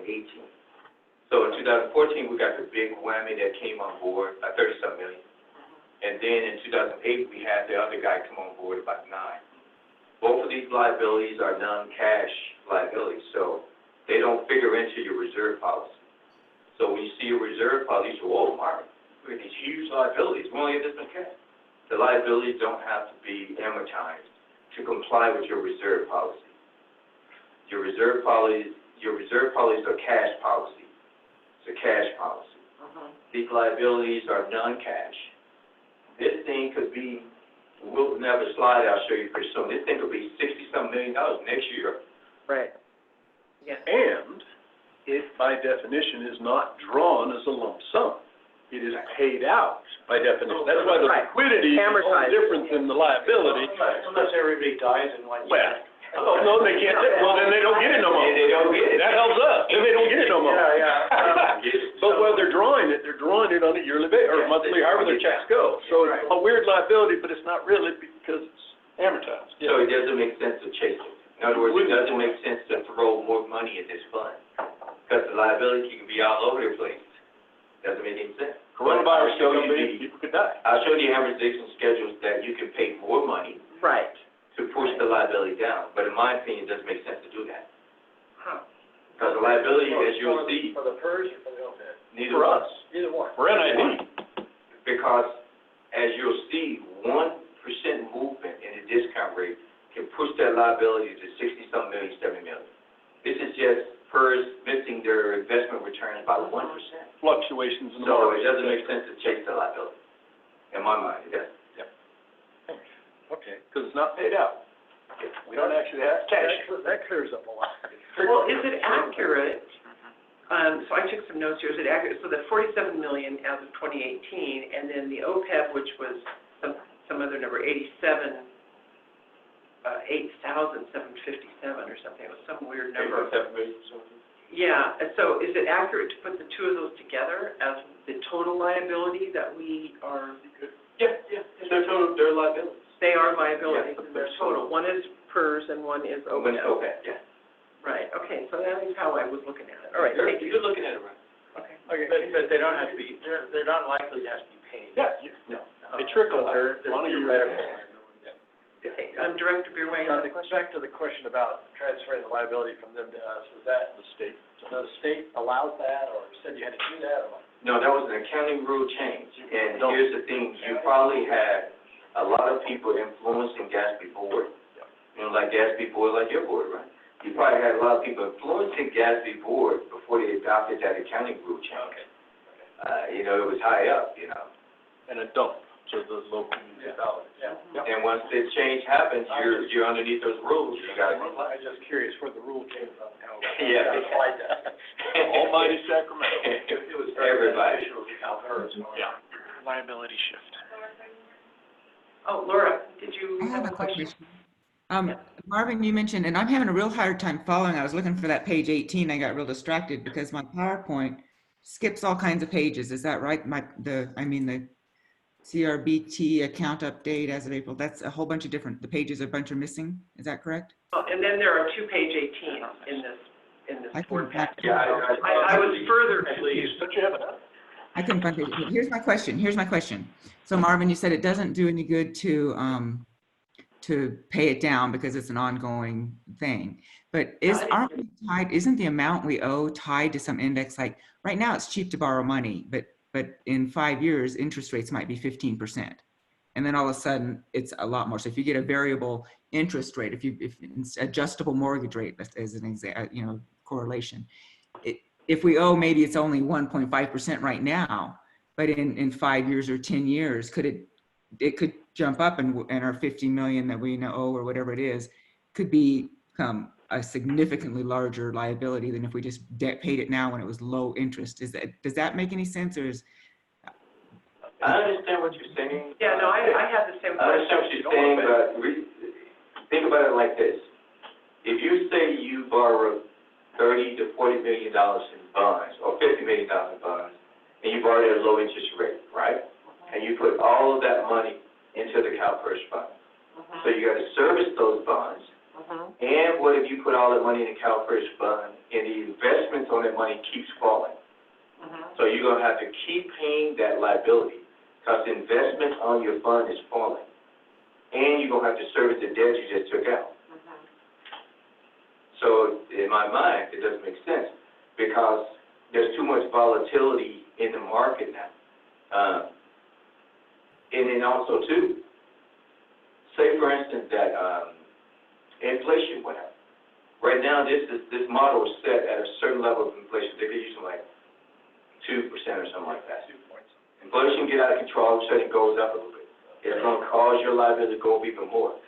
So that's why I say it's not a liability you should try to trace. Only reason why you would trace this, you were trying to do some of this liability if you were cash poor. And then say if you were cash poor, and if you borrowed over like maybe 50 years, right? You borrow debt over 50 years, then you take some of that money and reduce this liability that's a 30-year liability. So you're paying less now on your 50-year. But even having said that, both have to stay the same. But remember, this liability is constantly moving. It's constantly moving. Is it ever fixed at a point in time ever? No. I mean, let's say we had a bunch of money and we wanted to pay it off. It's constantly moving. What makes you not have to pay it is that If you grow the assets bigger than the liability and they stay bigger, then you don't have anything to fund, the side fund. So the side fund, I have a slide for that. The side fund is what you're paying. Right now, we have a normal PERS payment for active employees, like our percent of payroll. So right now, we're paying about $6.3 million a year in PERS total. Portion of that is for the active employees, and a portion is for this unfunded side fund, about 50-some million. That unfunded side fund is going all over the place because it's based upon investment returns, mortality rates, people dying, people going in, inflation. It's a number that's all over the place. So that's why I say that unless you're cash poor, you wouldn't try to relieve that, in my mind. I mean, that's how I look at it. I mean, you can give it a shot because it does give you an amortization schedule that you can pay. Right. But I guarantee you, in 15 years, that liability ain't gonna be zero. Because you got all kind of variables moving, and you will have taxed the ratepayers substantially enough to chase that liability. And in 15 years, the liability should be as big as it is now. And isn't this incorporated into our AA rating? Don't the rating houses look at our situation, and they're giving us a AA rating? They're happy with So what they're knowing that these liabilities aren't liabilities that people are choosing to try and relieve from their books. Yeah. Huh. Why do you That's really think, new information. why do you think you got so many cities and states that aren't relieving it? Because they know it's a number just moving all around. But we are making an effort to be in a better place than a lot of these, Yeah, we're making all of our payments. We make our active payment in our side fund. So according to the amortization schedules they put out, when they put out their next little report, that amortization schedules could say that your side fund payment now is $4 million, and our side fund payment now is $3 million, right? Because they're looking at all these factors, forecasting out 50 years into the future. Right. When people are going to die, how the economy going to be, sending it way out, remember? And then they're sending it way back to give you your current liability. Wow. But you don't It's really quite an education for me. It's not anything I know. retirement thing, so it's trickled out. It's a lot of factors in it. So one thing we'll be worried about is this. This is what I look at. This line here that says your net pension assets. That's net pension assets. Okay. Planned fiduciary net position. See that $80.5 million? $80.5 million? Yep. First on the screen. That's the assets in your plan. So you got $80.5 million that you're paying, they're able to pay out retirement. Oh, okay. If this $80.5 million goes to something like $30 million, then start putting in more money. So in other words, right now, our plan assets for net pension liability, right, is $80 million. We're positive, not bracketed Yes, negative. it's positive, $80 million. It's a positive. So from that $80 million, they're paying retirements. Right, they're paying retirement. If that $80 million shrinks like drastically real fast, then you gotta look at perhaps putting in more money. Because I noticed on the payment, we were paying $2 million, and then all of a sudden in 2016, 2017, it dropped into Zero. There was zero, and there was The plan was big, The assets were growing big. So if you look at the assets at any point in time, as those assets start shrinking, then you gotta look at building up the assets again. But you got like $80 million. See, this in is your retirement fund. right to left. 14 is Yeah. a smaller number. We came Right. in, we're as best as we've been. So that $80 million, Yeah. the $80 million is your money, your retirement fund. And this is what you owe, 47.5. And your 47.5, you owe that over 30 years. The $80 million is big enough to service that for a long time. I see. Okay, that's really helpful. That's the trickle out. That's the number we want to see, but I think that this is an Or it's there. example, actually, of good fiscal management. Yeah, it is. We're darn near there. I mean, we may have a magic number that we want to achieve, but boom, we got ourselves in good shape. We were aggressive way back when it first happened. We were strong. We realigned some of the reserves. Hydro, sure. Some entities do still, they do issue pension bonds. Like, they do issue pension bonds. But these are the entities like cities that are hurting for cash. They issue like 50-year pension bonds so they can make these payments. So they can make the payment. Yeah, we ain't got, we don't have a We're problem. making our payments, our people. Making them. Huh, that is so helpful. And we use Because it. that is not a conclusion just reading from this that No, I got. you wouldn't get that conclusion. No, you would not get that. It's very different. This is how we suffer their accounting maneuvers, they being the state of Yeah, California. no, I understand Yeah, that was so- just hoisted on So us. they're not gonna say, oh, look how great Go to the everything is. next slide, I will spend a little time on the next slide. CalPERS, so they're- No, the next slide within attachment A. Oh, the attachment. Yes. Okay. Now, this is the thing where we have talked about the sensitivity of the liability to the discount rate. Uh-huh. So the discount rate is the investment rate that CalPERS makes on your agency. Right. CalPERS is using like, if that discount rate goes down 1%, look at your liability. Mm-hmm. So you don't want to chase that. Yeah. That discount rate goes down 1%, that liability goes up like $13 to $14 million. You don't want to chase that. So you want to let that work its way out over 30 years. The discount rate goes up, Do up and down. you know, then your liability goes down substantially. So it's too much sensitivity to the rates. Is why I say you don't want to try to chase the liability. And that's your one moment in time, there's no one moment in time. Well, this is kind of I like. mean, now we have 208 employees, we used to have 160. I mean, that changes, you know, because then Right. they come through, and at some point they retire, and they take it at different times. Yes, right. And that, when we went to CalPERS, this was some of what we got. We used to be self-insured on our medical. We had one case that went into the ICU for 75 days. That's We it. paid it like fools, not the board, but anyway, under a different hierarchy, and our insurance companies basically screwed us. We had a backup plan. Oh, well, we got the backup. Then they, I don't know if you ever heard about this one, but, boy, that's when we decided we can't be self-insured anymore. Because we were self-insured with a $500,000 backup or $1.5 million. You remember that? Were you here for that one? Yeah. Some ways back, and it was I think we sued them, and I think we got the money back from the darn insurance company, but it became, wow, they can pull stuff like that, we need to get in. So then we went to CalPERS, and now we get all this stuff, as well as them dumping their liability. I amend that. I think we've been on CalPERS the entire time I've been here. Okay, yeah, it was, So that's, they were chatting.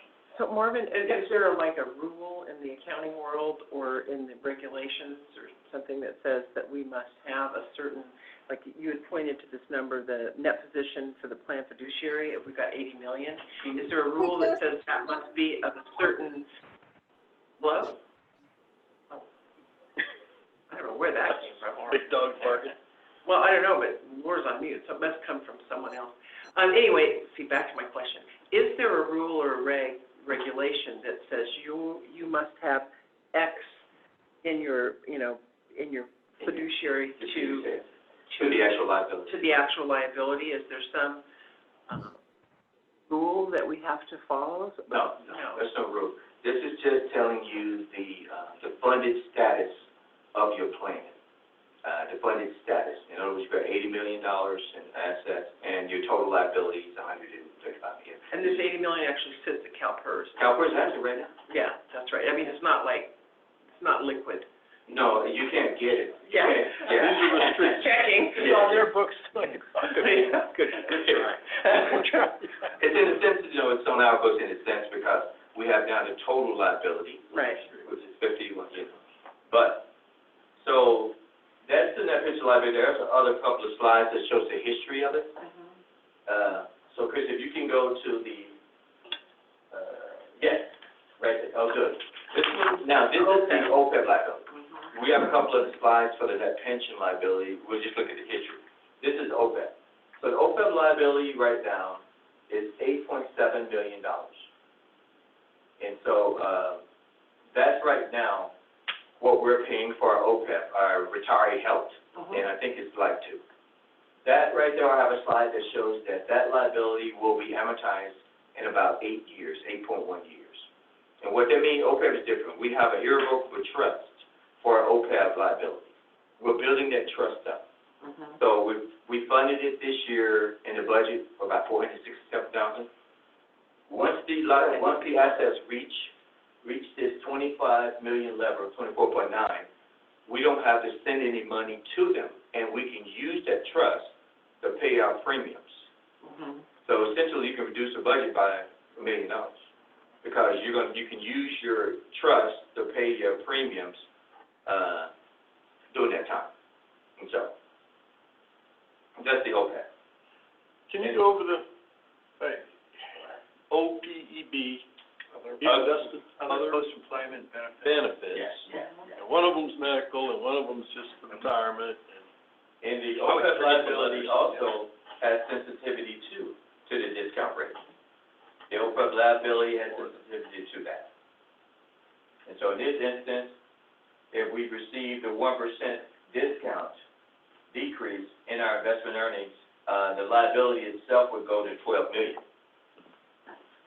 And if we received a 1% increase, then the liability itself would go down to 6. So there is sensitivity. And bear in mind, this is all a point in time. This is just a point in time. But, you know, investments are constantly moving. So they had a big drop in 2008 and 9. Yeah, I think we got a slide. There's a slide I show you the investment earnings over the history of the OPEB trust. We'll get to it. I'll show you. Okay. Yeah. Okay. So now go to attachment B. For me. Yeah, for you. Yeah, next time we give this presentation, I'll have them all. I'll write them all out. Have them all lined. Yeah, thank you. It's gonna beat our brains. So for us and the public, attachment B is what is on the screen? Yes, CalPERS. Now this The is, CalPERS note. this Okay, is the wait. CalPERS actuarial report for the net pension liability. CalPERS, when they came out with their rule regarding that we had to put this liability on our books, it was a scramble because they had to hire a lot of actuaries because they had to start producing these actuarial reports for every plan. So it was somewhat of a little scramble. So the next page we'll spend a little time on, and I'll tell you how this relates to the budget and how this relates.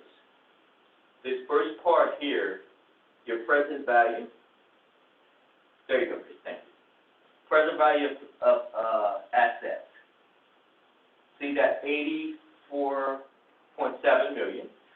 So this is your assets here, $84.7 million. This is your liability, $51 million at the time. And look at your funded status. Funded status is important. You know, you want your funded status to say 30% or 20%, then you got to look at putting more money into the fund. This is interesting. This here, CalPERS gives us these estimates, and this is what I use for my 5-year model. So when you look at your 5-year model in terms of net pension CalPERS percentages, these percentages I'm plugging into my 5-year model. Your budget for 21 to 1 we're bringing, your budget has this 36.7% into the budget, and it's the percentage of salaries. So as all of the salaries, we will pay that percentage to CalPERS for our active employees. Okay, this is not the side fund, this is the payroll, the actual payroll, That's the payroll. Projected payroll by 16.5, CalPERS a little short. Our payroll this year, total payroll across all 3 funds is going to be about 17.2. So they're not bad. They're projecting payroll at 16.5, right? District-wide. Our payroll will be about 17.2. So in other words, their projections are reasonable. They're reasonable. And the UAL payment, that's the amount of actual dollars you pay.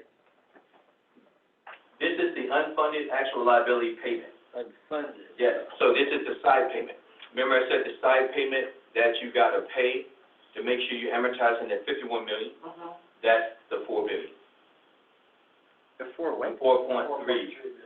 4.3 million. There you go. Oh, you said billion. Whoa. We don't use those. Yeah, we don't use that. The lingual, So now, CalPERS, no. CalPERS is monitoring the size of our asset and the side payment, and CalPERS is not going to allow that side payment to be so small that your percent of funding keeps dropping. They're going to mandate you pay a certain amount, you know. To amortize it over 30 years. They don't give us a 50-year. I asked them, I talked to the actuary, I said, well, look here, you guys are forecasting out Right, 50 years, 60 years, why don't we have an amortization schedule for 50 years? And he started laughing. yeah. So it's just, it's just the rules that are set at Cal First. Okay, 30-year mortgage, you know, I said, hey, there's no relation, because people live way beyond 30 years, you know what I'm saying? So that's the Cal First projected contributions. We take those percentages and we apply them to our long-term models. Now, go to the page where it says Cal First History of Investment Returns. Keep going, keep going. Yeah, this guy. You can go down to the bottom. page 11. Page 11. Page 11, don't worry about the chart. The chart is hard to see. So, The chart or the? yeah, don't worry about that little chart. The bottom tells you how accurate, Cal First has been. The 10-year return of Cal First portfolio itself has been about 5.7%. So Cal First discount rate now, I think it's about 7. And I talked to the actuary, she said they're trying to hold it. She said they don't want to push it to 6. It was a big discussion at their board in terms of whether they're going to take it to 6. They take their investment assumption down to 6%. Mm-hmm. Your side payment is going to go up almost $1 million. Mm. So it's you know, they're struggling with it. And a lot of Everybody's trying to hold it. struggling with bankers. Is that what we paid last year, this year's budget? Which budget is it? This year's budget. A side payment, Yes. that's $2 million. The side payment right now is about $3.3 million. Okay. It's within the overall $6.2 million we're paying the company. Okay. And what's important that the assumptions that they're making at the board level is that if they take their assumptions regarding investment returns down to 6%, the side payment is going to go way up. So they're struggling to hold it. And the cities and counties don't have These the are, right now. these are some of the numbers they look at to hold it, to justify it. They say over 10 years, they've returned this. Over 20 years, they've returned this. Over 30 years, they've returned this. Mm-hmm. So they're saying that, hey, we can still justify holding this at 7. It's all together. Stock market, financial markets, upheavals in the world, all of it together regarding how much they believe they can earn. It's all together. So what is the correlation if they earn more on their money? On your money. On Our money. Well, okay, Cal If they manage First, their portfolio well, if they manage, we are asked for less. If they. we are asked for less. We pick it up. I used to do, Say that all again, please. yeah. They're managing the portfolio, but we give them the money. Right. Right. And if their rate of return on the portfolio that they're managing goes up, our liability goes down. Exactly. Correct. Okay, okay. And if they fail to perform, they just turn around and bill us, basically, to make up for it. It's Oh, they bill it. Oh, they don't let it kind of roll? No, they have to bill it. They have to bill it. They take that number. Is that what the side payment is? That's what the side fund is. And they're, when it's happened, they still walk away, the ones that sit on that board, I mean, this is just. Oh, I know. And they still walk away with their, like a CEO of a corporation. It's like, really? Well, I used They're gonna build to up. do investment real estate on behalf of pension funds, CalPERS being one, Texas Teachers another, and so on. And we were charged with bringing in returns for them at 14 and 15 and 16%. Garner. And we did it, and it was great, but you know, it was only a small portion of whatever their portfolio was.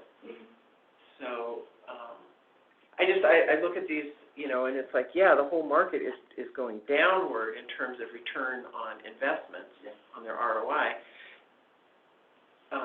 And so it's kind of surprising for me to see that they only did 5.7 over 10 years, but then the prior 5 years is almost 8, correct? There's the big It's just moving. Yeah, no, I saw that, yeah, no, Yeah. but I was, you know, it was because.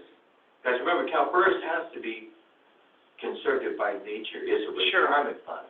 It can't be very speculative. Right. It can't be, it's a mess up people's time. Right. Because I know when I retire, I want CalPERS debt. That's right, you're going, where's my money? And CalPERS is a big fund, and then it's over $250 billion, so it's so big that it's doubtful that the federal government would allow it to Fail? It's so big.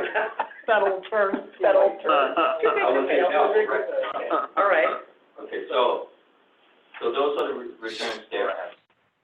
Oh, thank you. Director Peters, do you have a question? Oh, she's on mute. Laura, you're muted. Laura, you are muted.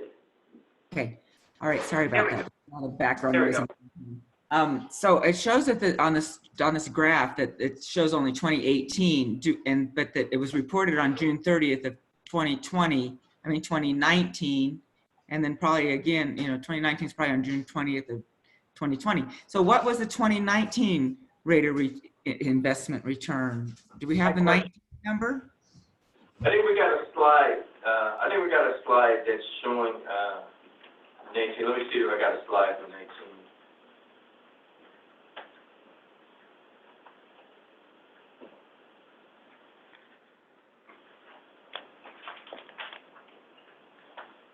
Sure. You know what, we don't have 19. for 19 yet, because this is produced directly from CalPERS. So, I mean, I have it on I probably could get on I know they published on their website, but they haven't produced our actual report yet. Huh. Just a question she asked Yeah. 20 minutes ago. But 19, I think we got, because 19, I'll check with Debbie, because I know, we're booking our liability now for 19. So I know she's went on the website and pulled down the numbers. I just don't have it in the report. She's working with something, they just haven't published it. Okay. I would suspect it's going to be less than 18. A little bit less. Yeah, I bet. So Yeah, Laura, I did think it's that going to answer your go question? down. She muted herself, so I, The same question you'd asked. yeah, I assumed that you're done. The Okay. answer. So the next slide is just a slide where I speak about in the, it's passed out. We can go back. Yeah, and this is the slide where we just kind of speak a little bit about the sensitivity of the liability to the discount rate, the mortality rate, and the inflation rate. There you go. Yes. So in other words, you can see the sensitivity of the liability to all of these rates. And you can see the liability right now is 7%, the liability at the 51 million. You're right, it's the right place. You're at the right place. And then you see the liability, what happens to the liability if the discount rate goes to 6%, or we get the good discount rate and it goes to 8%, the liability falls. So you can see how the liability, the swings are too big to try to chase it. I wouldn't chase it. And then that's the discount rate. The mortality rate is just in terms of when people will pass. And then it's also sensitivity to mortality rate, not as sensitive. See, the discount rate is more sensitive, and this is not as sensitive. But it is some sensitivity. 10% lower mortality rates, meaning that you're living longer, your liability is going to do what? Go up, because you got to pay longer. We begin to die on a whole 10% faster on a whole, right? The liability goes down, because then you have to pay less. Understood. So, now the inflation rate sensitivity right now, there's a 2.5% in the assumption. That is going to no doubt go down, because inflation is going to go down. So that being the case, our liability is going to dip on its own without us paying any extra money. You see, so it's one of those things where you don't chase it. Now, the next slide is the amortization schedule. And this is the schedule that shows you what we're doing to amortize the liability. Liability at 51, these are the side fund payments. Make these side fund payments, hopefully it'll go down. But again, one never knows depending upon the assumptions. That's why I say, don't chase it. Like paying the Well, bullet. what are we paying on now? Are we paying on, are we doing a 15 or what? We're on the 30 year, so go down a little bit, Chris. Go up a little bit, Chris. All right. Just a little bit more. There we go. So we're on a 30-year amortization schedule. This is the amortization schedule. We're on a 30-year guide. We're on this one here. Our side fund payments are about $3.9 million. Okay. In addition to our active employee payments. If we wanted to try to reduce the liability by 15 years, we return our side form payments to these numbers over here. Right, but I heard you say that it doesn't matter because, Don't matter, because next year, when they produce a report, that side form payment could be $6 million. We're doing better than everybody else, and we're still a double A. That's the They're all matter over part. the place. no, I know, but I just like having a liability like that. Look, it is what it is. Right, I have the same.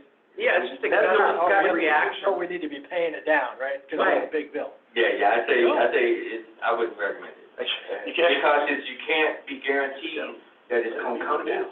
If I could guarantee to you that you're gonna make these payments, and then at the end of this, there's gonna be nothing, I would say, let's go for it. Right. There's too many assumptions in the model. Next year, That's an education. that payment could be $6 million. And we are And it's likely already it's gonna be it, looking at because investments are falling. Yeah. Hey, Laura, am I seeing your hand up? I have a question. So I always think about my credit card, you know, if you have a credit card statement and you're I know. minimum balance on it, you pay, your minimum balance pays just a little bit against the principal. And so this 15-year, is there a correlation there? Is there like a principle where even though if it radically goes up or radically goes down, it would radically go up or down based on a more solid number, right? You know, if you owe $1,000 and you're paying $25 a month, as opposed to paying $200 a month after 5 years or whatever time, if the interest rate changes, it's on it. The principal is lower. So is this similar? No, it's all driven by, it's all adjustable by world events. This is not similar to your credit card, or Stock any market, fixed nothing to do with mortgage, that. or any bond payment. Yep. That's This what I'm is hearing. driven by variables changing on a World daily events. basis, so you can't really look at it like that. Well, we're not talking about a principal, right? No, Yeah, There's no principle. this is weird liability. You're looking at assumptions that are taking you 60 years into the future Assumptions and for that liability, and you don't want, I wouldn't try to take So I get her question. Yeah, I get it. I'm glad we're having this discussion because it really helps. Yeah, so- We stopped But thinking the about answer that. keeps being the same answer. And here's the Highlighting thing, to you. you can't make them fix, because some people say, well, Marvin, you can issue Not under our fixed control. bonds to pay that. No, you can't. The liability is still gonna be doing all over the Right. place. You're gonna be paying that and servicing debt. Marvin, this model of your amortization schedule is hypothetical at 30-year payment for the full debt at the time current, correct? Yes, yes. Right, so then I'm thinking, well, why even bother having an amortization schedule? You That's just, my question. yeah, I know, it's like, well, what are we doing? You just pay whatever you feel like? CalPERS is trying to encourage you to pay more. Of course. So go for it. And the answer gets back to the rating house, the people who look at us. That's who we're attending to. This isn't our amortization. No, We didn't create this. We have no control, we This- didn't this- create it, and your report card, They're trying to encourage you to bottom pay more. distilled answer is, what are they rating us? The people who know are looking at it and go, wow, these guys are in really good shape. That's that category. Now, we have issues over here, that's where they are rating us. We are above everybody else because we have, again, that's what I mean, it's the same answer. I appreciate you all asking it in 5 different ways, but Well, yeah, but you have to in order to really get get it. control. Right, you don't get control on I this. had no idea that it was so out of our hands. Yeah, it was a dump. It's It just purely The was. assumptions that they're using is reasonable assumptions, because, you know, as people live long, and then they bought into this retirement, and they may work another 20, 30 years, and then they want to get paid retirement. So you got all those assumptions in there, like Social Security Fund. It's all of those assumptions in there in terms of the government says, okay, we believe we can have a rate at 6.2% Social Security rate. We believe that's going to be enough. Same thing. And if they're wrong, they bill us. Got it, okay. Yeah, I have a couple of questions for No Marvin. control. Okay, Whatever you say. so Marvin, are you ready for questions? Yeah. You're waiting for some questions. So on that, Laura and I were on the same page as far as, looking at the budget and having this side payment last year, it was kind of, it was a hit that we didn't, I mean, we don't get to raise the rates because we got a hit, so it has to come out of the budget somewhere else. $2 million, had to come from somewhere, right? And we're going, and the first part of that question is,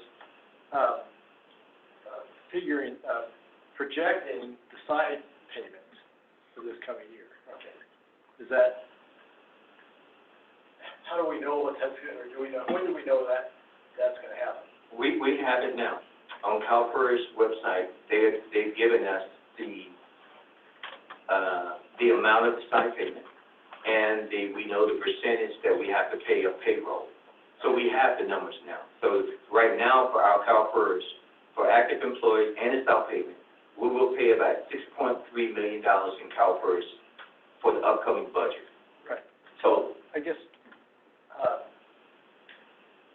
so that it's, this is very helpful. That first off, this is the plan we're in. We can talk about, is it better, is it the best plan?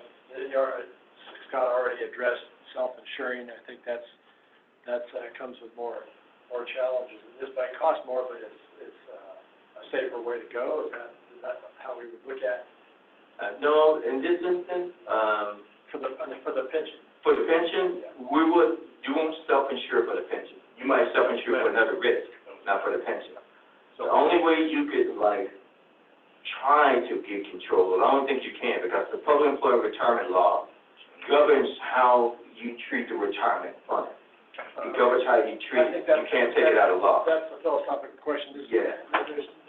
We have no control. You can't, well, you don't have to give the benefit, What's that? but you don't have to pay retirement. There's nothing that obligates you to pay retirement.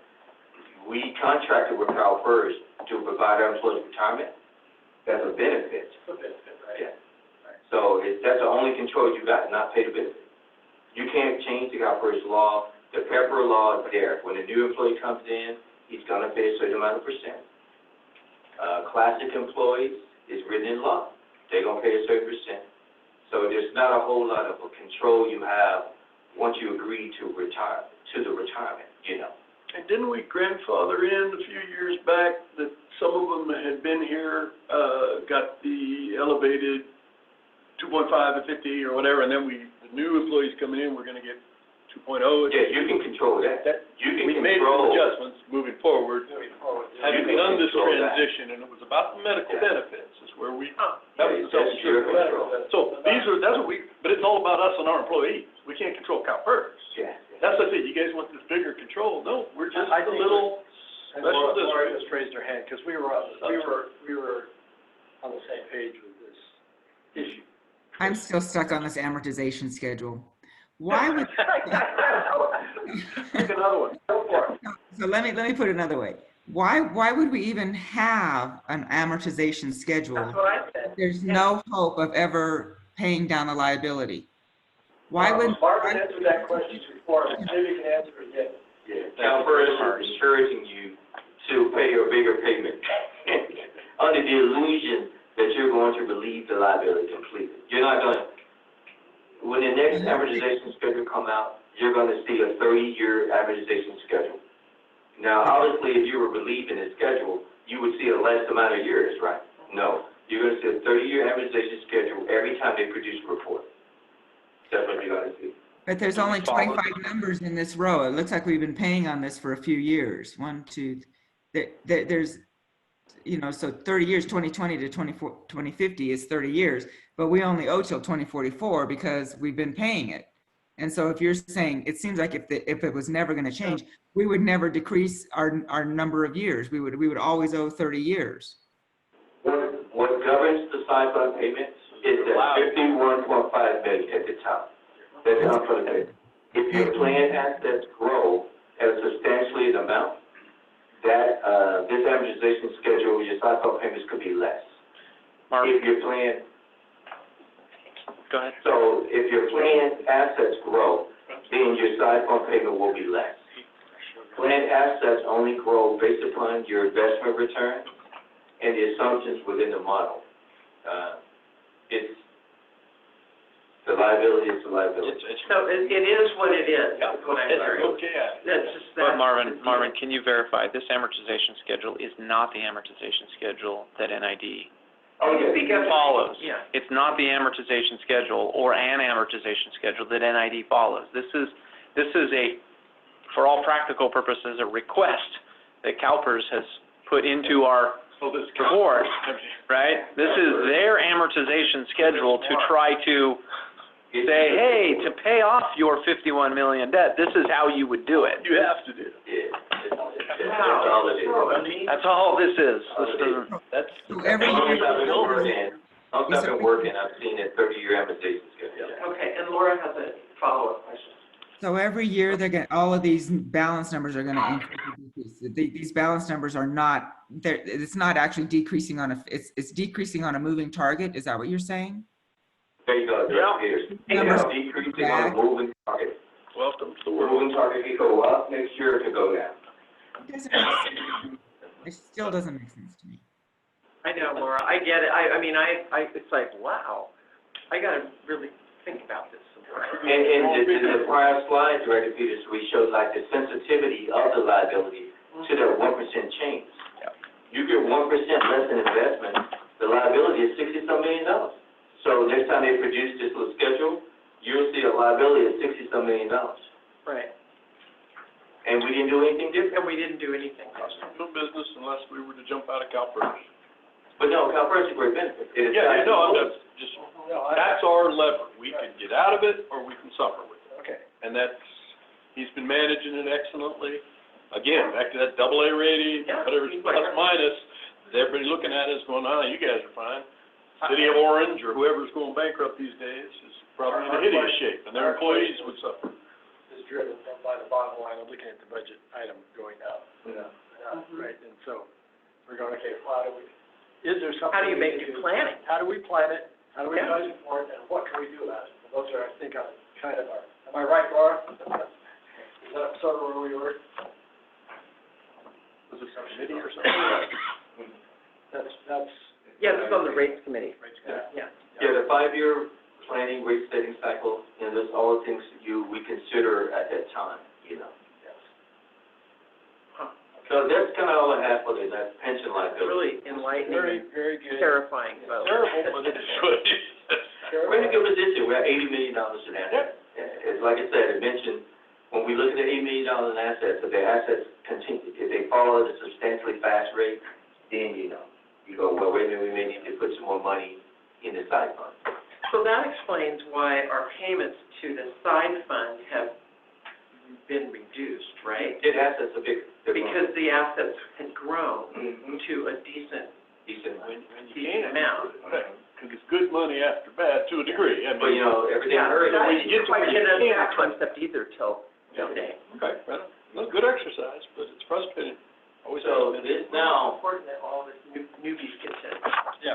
figure this out. well, you guys don't look at this every day, do you? No, God, no. So, Or outlived through the 2008 when they really hit us.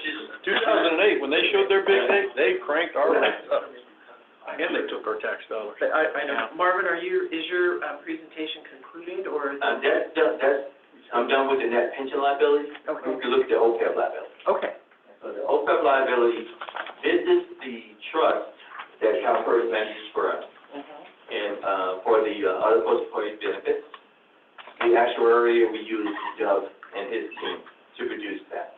So this right here, this simply tells you the liability at the end of 17. So we have something more current than that. So Chris, go down a little bit. There you go. Okay, go over one, let's stop right there. These are the things that we have control of within the trust. So we can determine how much we're going to contribute to the trust.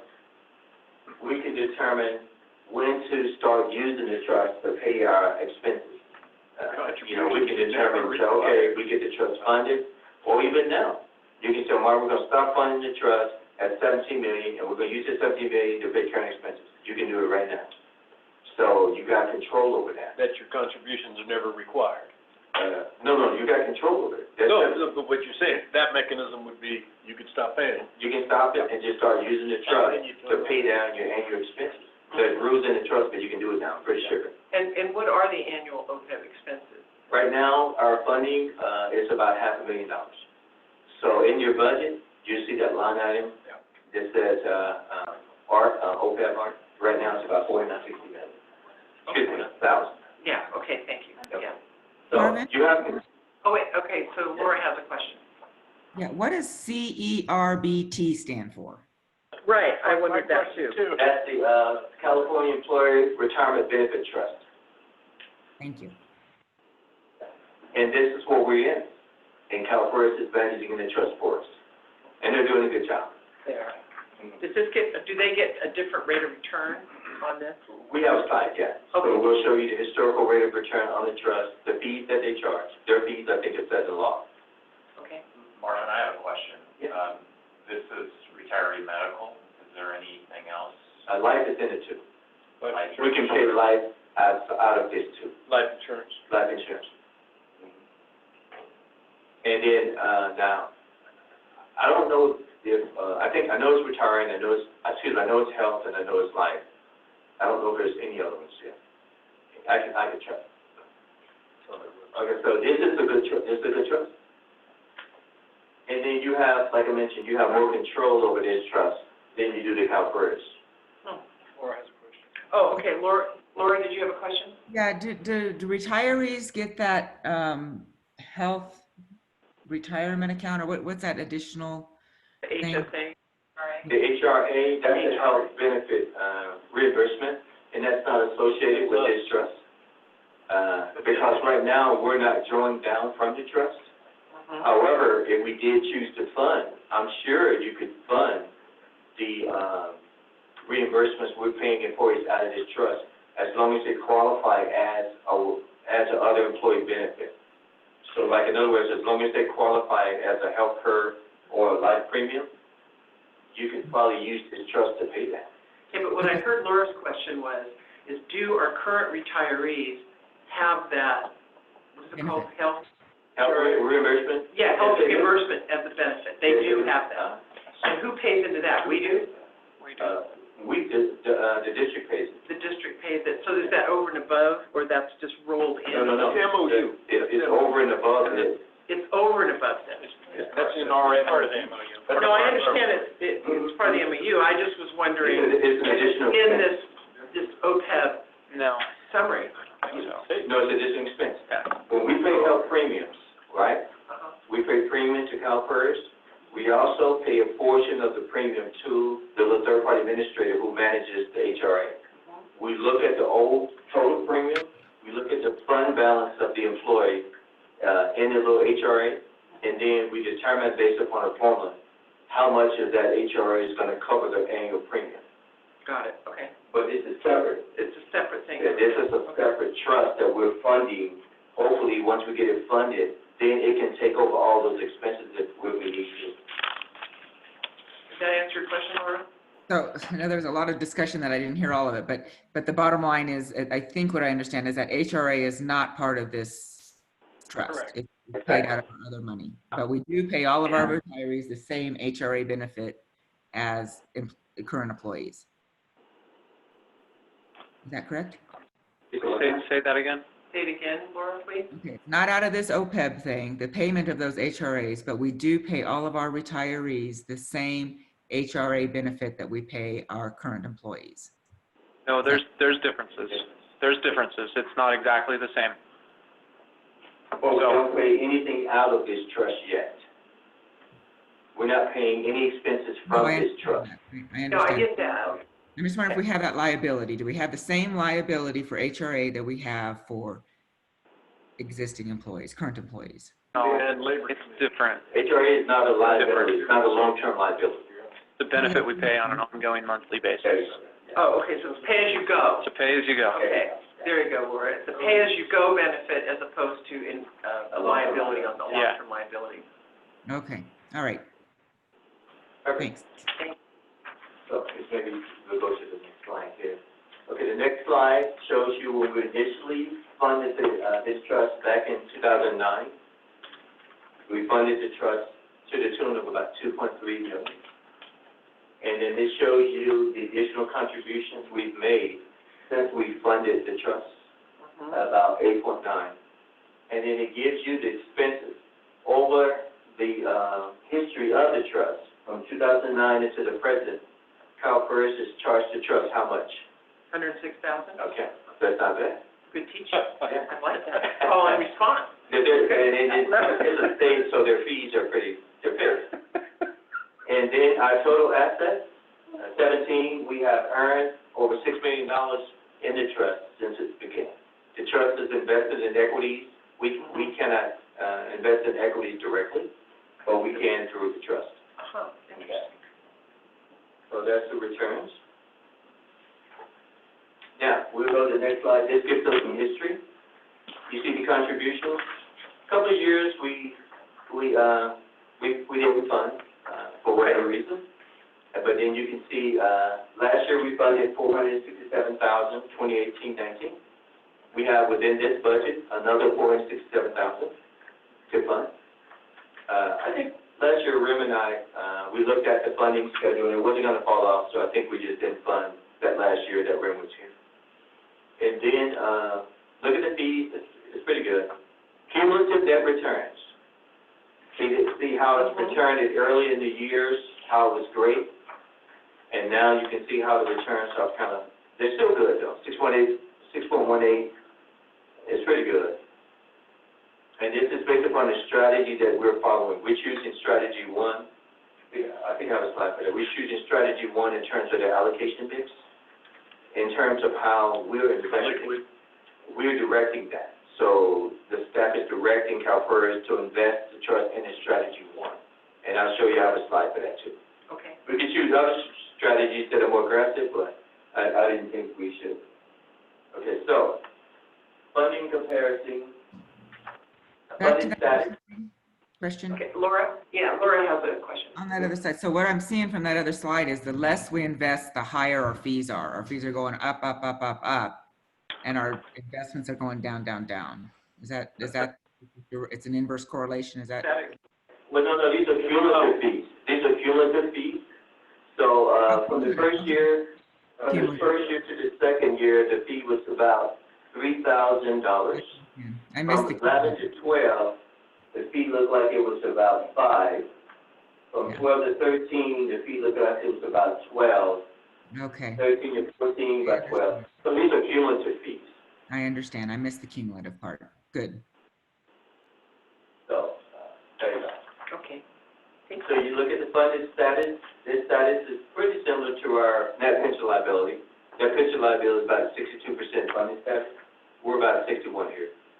This funded status will keep going up because we are on a mission to actually fund the entire trust. So it's a little bit than the retirement. So you know we can get to this 24 because we're not paying out. CalPERS Retirements is doing what? Paying out as you're paying in. We're not paying out here. So this is more of a stationary target. Not completely stationary because there's still assumptions in that 24. I'm confused about this fund if we're not paying out. You understand what I'm saying? I don't know if you guys do. But Chris has a question. Yeah, I'm confused about that, that we're not paying out of this fund. No. Where's the money coming from to pay the bills? They're not paying anything. This fund right now is not paying any healthcare premiums. For retirees. Or active. Not paying anything. It's just stationary, and we're just gonna grow it till it gets to 24 million, and then the board can say, okay, Mark, we're gonna use this trust to pay our bills for the next 20 years.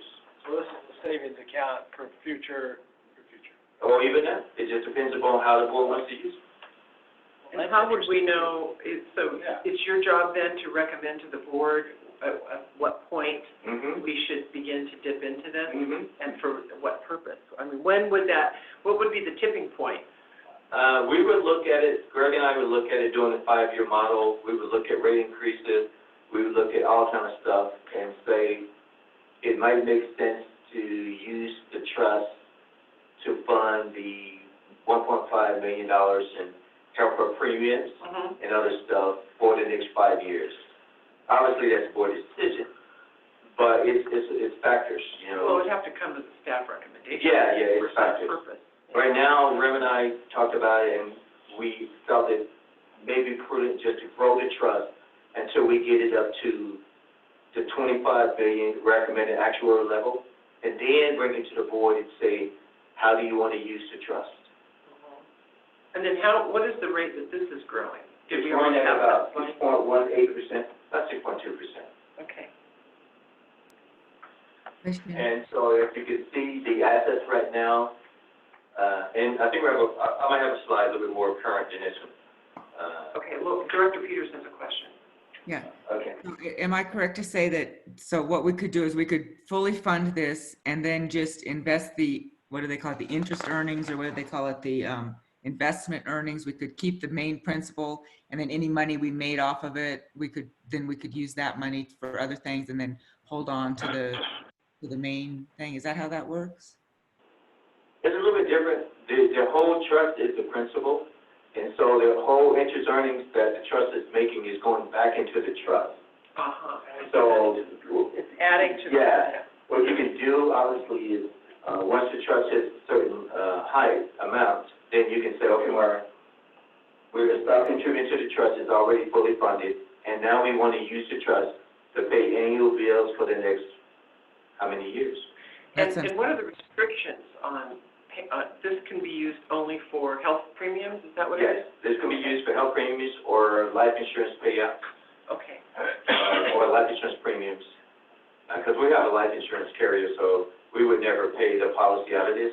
This will be paying the premium. The premium, Yeah. right. Did you get your question answered, Laura? And so Yes, it sounds like this is, we were talking the same thing. Once it's funded, yeah. we can start using, but it's probably prudent to keep once we hit our 20, let's say it's 25 million is our target, if it goes up, then spin back down to 25 million, up, down to 25 million. Or you could dip down and pay into what I was saying is if you start going less than our fully funded amount, you got to start paying more into this as opposed to using the money. Does that make sense? Is that right? A little bit. This is a little different than the retirement because we're not paying out of this trust. The retirement is moving because you're paying out. You're paying into retirement. Right now, you're not paying anything out of this. This is more of a stationary target. Uh-huh. I understand. I understand that. Okay. Well, all right. Okay, so the trust itself has about 17.2 million in assets total as of April 30th. So if you go back one slide, just go back to the left one slide. But once we reach 100%, right now we're at 61% or something. Once we reach 100%, then once we reach that 100%, we don't have to pay any more into this, and we can utilize any proceeds that exceed 100%. Well, once you hit 100%, you wouldn't pay in anymore. Right. Yeah. So, I think her question goes to the interest earnings then would come back into the fund. So it would still grow by whatever interest earnings. Exactly. Okay.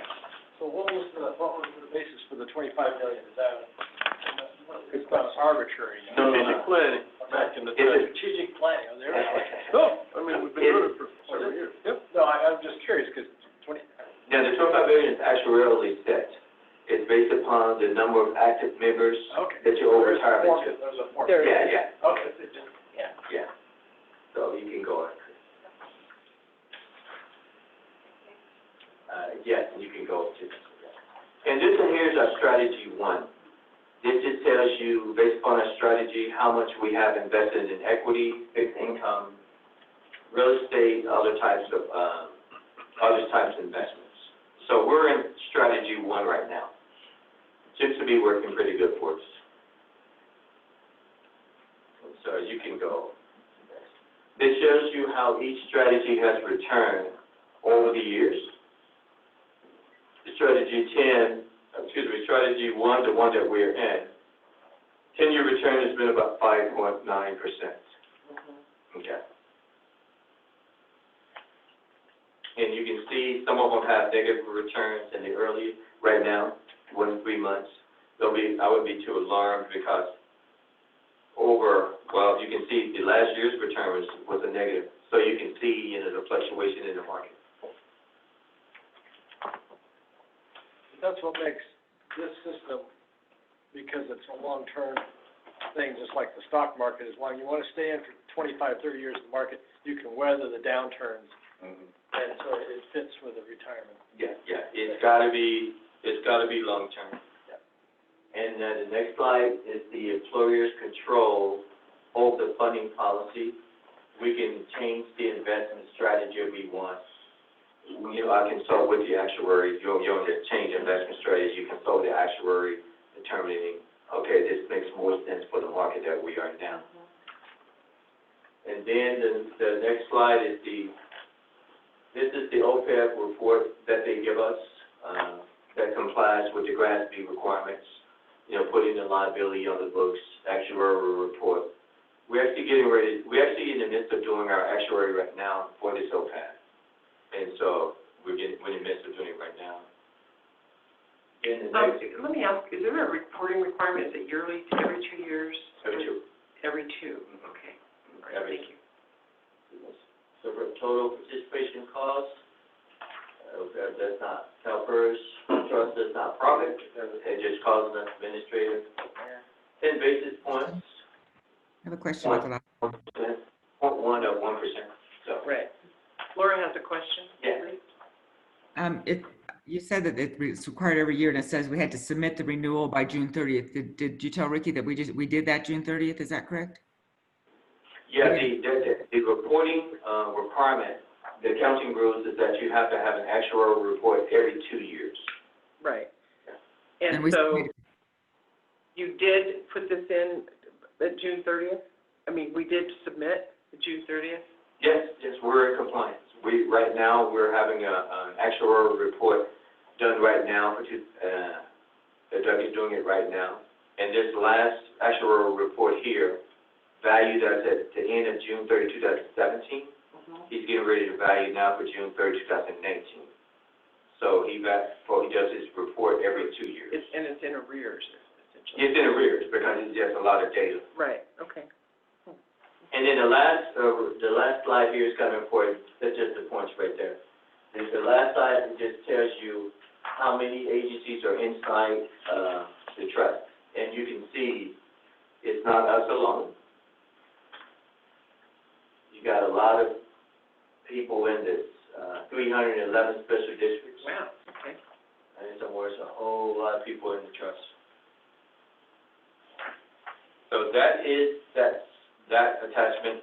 The second attachment, there's really only one slide here that's probably of significance to you guys, to the board. And this is on page 24. And now I can appreciate what the board was saying. Okay, so this one here gives you the amortization years in order to amortize the liability. And right now, we have... But what are we talking about? So the liability is 8 point... No. Is this the retiree, the OPEB, or... No, it's the OPEB. Okay, thank you. We're still on OPEB. Yeah, All right. okay. So the OPEB, the liability right now is about $9 million. And we should have that reduced in 8.1 years. So that little guy right there. So in 8.1 years, we should have the fund up to a total of $25 million. The trust will be up to $25 million in 8.1 years. I thought we were closer. Oh, no, we were 61% or something. There you go. Yeah, that's right. Yeah. Okay. Thank you. And then the next slide kind of shows you how much we are contributing in terms of the budget. So this is kind of budget. But for our 2021 budget, our contribution is going to be how much? Okay, Chris, your turn. So 1999. So $467,000 will be our contribution for our 2021 budget. And that $467,000 will be allocated among the water fund, hydro, and rec. So that's the total. And how do you... I read the wrong column. Yeah, I know that. I saw it. And when you say it's allocated, how's that allocation? Is it based on employees? No, go down. So we keep going. Go to slide 32. I see, right there on page 30. There you go. Last page. The last page. So water will be contributing $342,000 for the OPEB funding. Hydro will have about 100, and recreation will need to do 26,000. And that's obviously based upon the bodies that are inside each fund. The humans. The humans. The FTEs. Okay. The FTEs. Some of them are retired. It's about right. Okay, Yeah. yeah, all right, that's good. So that kind of concludes the presentation. And now remember next time, when we bring it back, the page numbers, attachments. Yeah, please, yeah, whatever. That's a tab. Okay, so then I think, is there other board questions or comments, or shall we go ahead and go to the public at this point? Seeing no further board comments, let's take public comment, please, on these items, on the pension liability, the OPEB liability. Yeah. No action. I'm not seeing anyone want to raise their hand. Yeah, everybody's brain dead. You guys all deserve a, some sort of gold star for hanging in here. Okay, well, seeing no comment, then this is not an action item. This is just purely informational, and we will receive it, and with our thanks, Marvin, thank you. Yes, My pleasure. Yeah, most helpful. it's been really helpful. Yeah. All right, great. So with that, we will then move to the warrants, item 5. Okay, these are the warrants. For this particular report here, we didn't have anything significant in the warrants unless the board wanted to bring it up. I found it. I had my questions answered earlier this week. Laura, did you have questions? I'm trying to, we don't actually see you, we see a silhouette of you. So I can't read your face. That's okay. Sorry about that. I can't go anywhere It's else. okay. Okay. No, I can follow up with the warrants later. I don't have any. All right, are there any questions from other board members? No, Nick? I'll No? move, No? Okay. turn on my mic, and then I'll move the warrants. Okay, we have a motion to move forward and approve the warrants by Director Wilcox, I'll second. and a second by Director Bierwagen. Is there any public comment on the warrants? Seeing none, please call the roll. Division 5, Aye. Division 4, Aye. Division 3, Aye. Division 2, Aye. Division 1. Aye. Okay, let's listen to our interim general manager's report. That was the warrants, okay. We did that. I step out for 2 seconds. I know, how about it? You thought you Okay. had more time. Wonderful, thank you. All right. Thank you, Martha. Okay. Thank you, board, staff, and the public. Greg Jones, interim general manager. An overview of our precipitation levels as of today. We are at 0%, 0 inches of precipitation as of August 5th, 2020.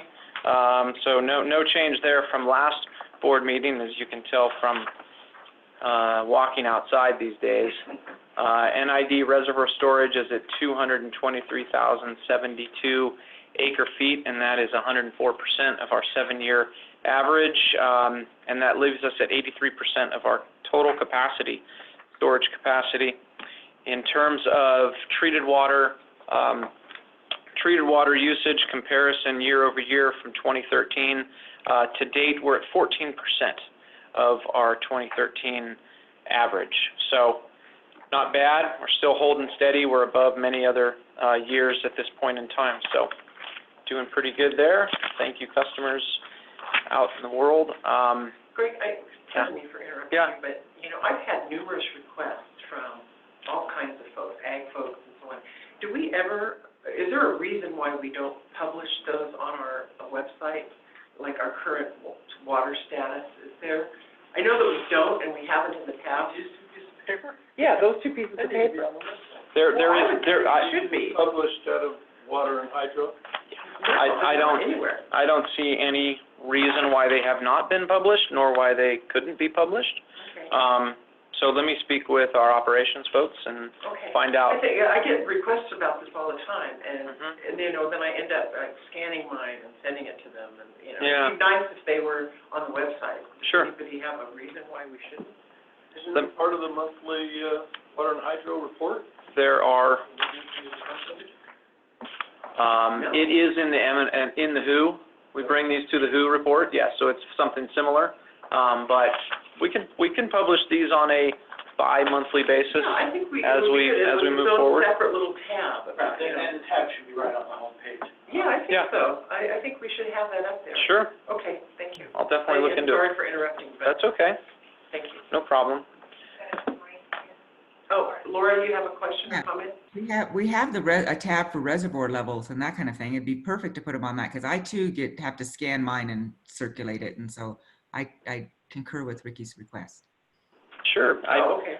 I have no idea why it has not been, so Yeah, I know. let me check with our ops. I don't see any reason why we couldn't do this. Okay, thank you. Yep. So I've added a few items per division on the paper that you have as the update. Just some projects going on in your division, a smattering from the engineering committee's project update. So in Division 1, we are working currently on a pipeline replacement at the corners of Apple Avenue and Annex Avenue.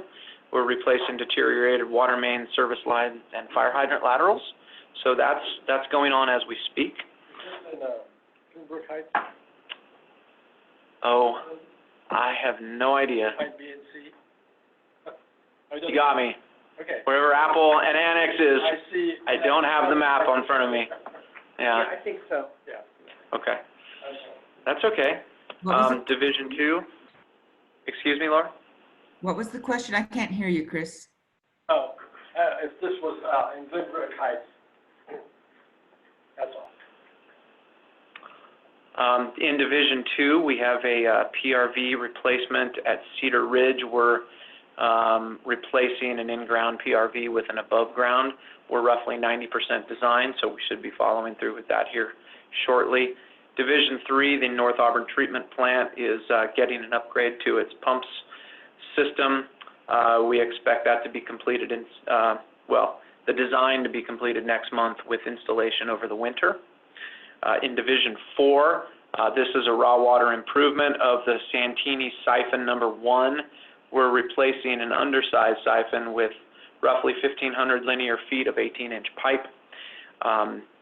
And in Division 5, we are working on a pipeline replacement at Lidster and Country Club Terrace, where we're going to be replacing roughly 4,500 linear feet of deteriorated pipe, water mains, and services in construction at the moment. In our watershed world, as summer heats up, we're slowly closing down of certain projects, but planning for others. We're closing out a 4-year timber harvest work that we've done at Scotts Flat. We've treated well over 200 acres, both on the northern edge of Scotts Flat and the southern portion of Scotts Flat. So along Pasquale Road, that has been a 4-year effort, and if you go out there, you'll see the work that's been done, and it's looking really good. That THP itself expires this October, so we're really happy about how that's performed. It's been great work. Yeah. We're still working on a SNC grant on Cascade Shores side of the lake at the moment, roughly treating 300 acres on Cascade Shores, as well as between the dam and the spillway, where this focus is not on tree removal and sale of timber, but it's on 10-inch in diameter trees, as well as dead and dying trees. So it's mastication hand crews and the like. So that's still going. In the recreation portion, we still continue to see concerns in the public as they come into our facilities and they're not obeying by social distancing rules and regulations. Our staff are not police. We do our best to try to educate folks when they come into the facilities on proper camping etiquette, proper ways to act, but that goes out the window as soon as a blue shirt or a blue hat walks away. People go back to different activities. So that Monica and crew are really struggling this summer, I think, is a good word. When does that camping season end officially? Officially, I think it's after Memorial Day. It's not. After Labor Day? I mean Labor Day. It's slowly coming. Well, for everybody's benefit, I participate and the general manager and Greg has been participating in these weekly COVID update calls with the executive team from the county and the cities and so on. And last week's call was devoted to recreation. And the stories that were being told were identical up and down the Sierra and, Placer, Nevada County, with the amount of trash and the misbehaving folks and, I don't know how to politely say it, and the human excrement, waste, thank you, that is like all over. And so for me, it grew out as a concern for our staff. And I'm wondering, would it be better or worse if we closed earlier? I mean, this isn't a agendized item, but on the recreation part, I just Also, the general manager's report, and you're kind of taking over. No, well, under this particular fine, I'm okay. You could give us an update on how that's going. I think if we look into closing something, we have closed certain areas of our rec facilities. We've closed Long Ravine.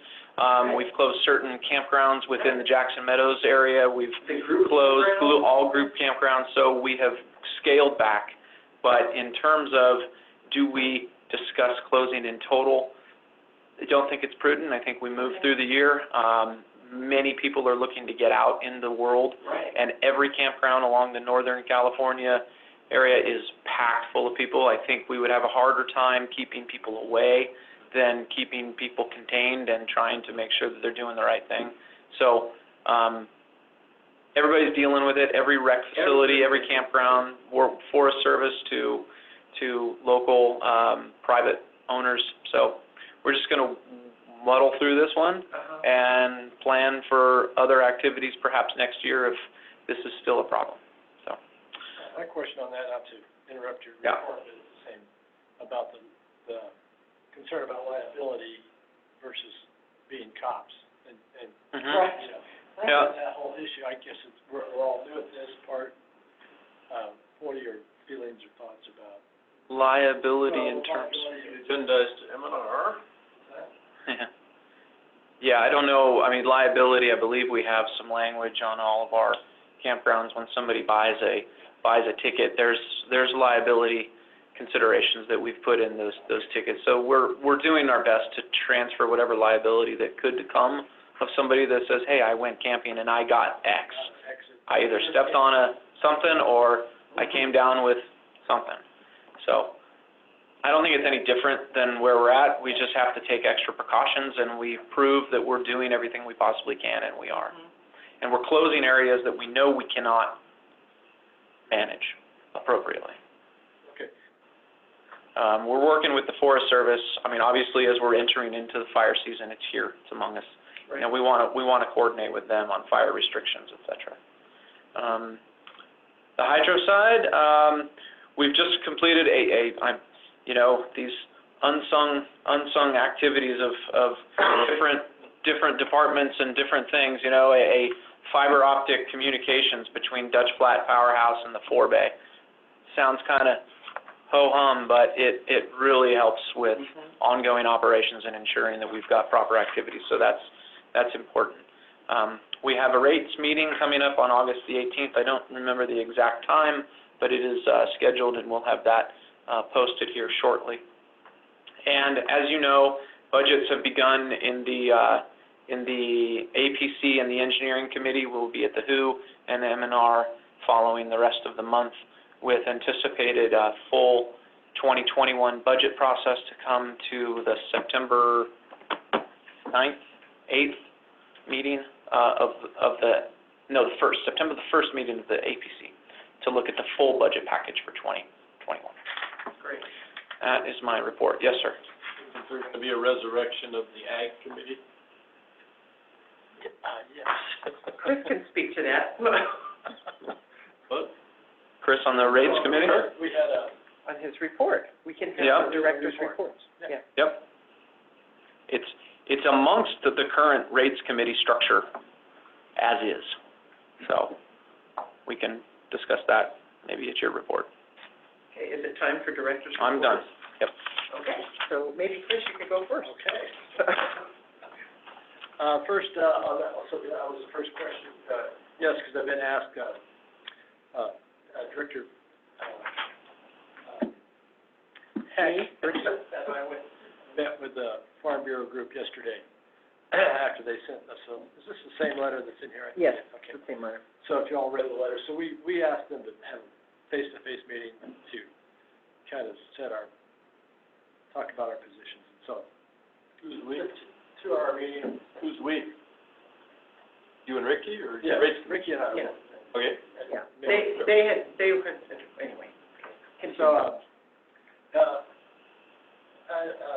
so this question came up, first off, is the Ag Rate Committee functioning? And I said, well, it got slowed down in the spring with two major things, but we're on track to do that. And in fact, I talked to Greg recently about, after we decided about the rates for this year, then to jump back in and have, because they're asking, where does the public get to get involved in ag policy? And Ricky told them that there's no place. They were asking if there was a place at the table. We said, no, it's an ad hoc committee. We will be having a public meeting. So I think that's appropriate to move forward soon in that one. When is it? What's that? I didn't hear the when. There is not a way yet. Moving forward after we make a final decision about rates for this year.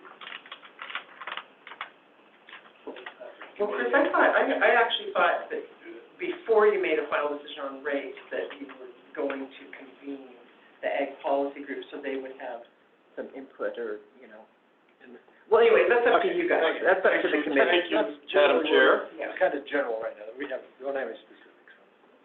But it's, Can't really adopt rates. Don't know what ag's gonna do. Right, I think we need to hear from them first. yeah. Also, so that was a meeting. Yeah. It was difficult. The only other thing I have, I'm finally gonna have a heart procedure 2 weeks from today at this very meeting time, so won't be here 2 weeks. Looking forward to that. That's all. Looking forward to not being here or looking No, forward to no. It's at the exact same time as. Oh, got it. Okay, well. Not being here while he's on the table. Yeah, right. Right. Okay, Director Wilcox, you want to give us your report? First, I'll turn on my microphone. That would be good. I'd like to bring you up to date on what's happening with the Laura's Law bill in the legislature. I reported that out on that briefly in May when it had just passed the Assembly Health Committee, a 13-0 vote. Subsequently went to the full Assembly where it passed on a 77-0 vote. Right on. It then moved to the Senate where the bill was dropped because of COVID-19 concerns, and we thought that it was dead, and then I was informed that I needed to testify the next day by phone in the Senate Health Committee because the bill had been resurrected along with a few other bills in a miraculous Saturday session of the Health Committee, where it then proceeded to pass 8-0. Governor said he's going to sign it, and we'll pass the Senate. So wonderful. It is done. Nearly done. So that's the status on that. I'd also like, this is probably a bit out of order, but I'd like to ask a question.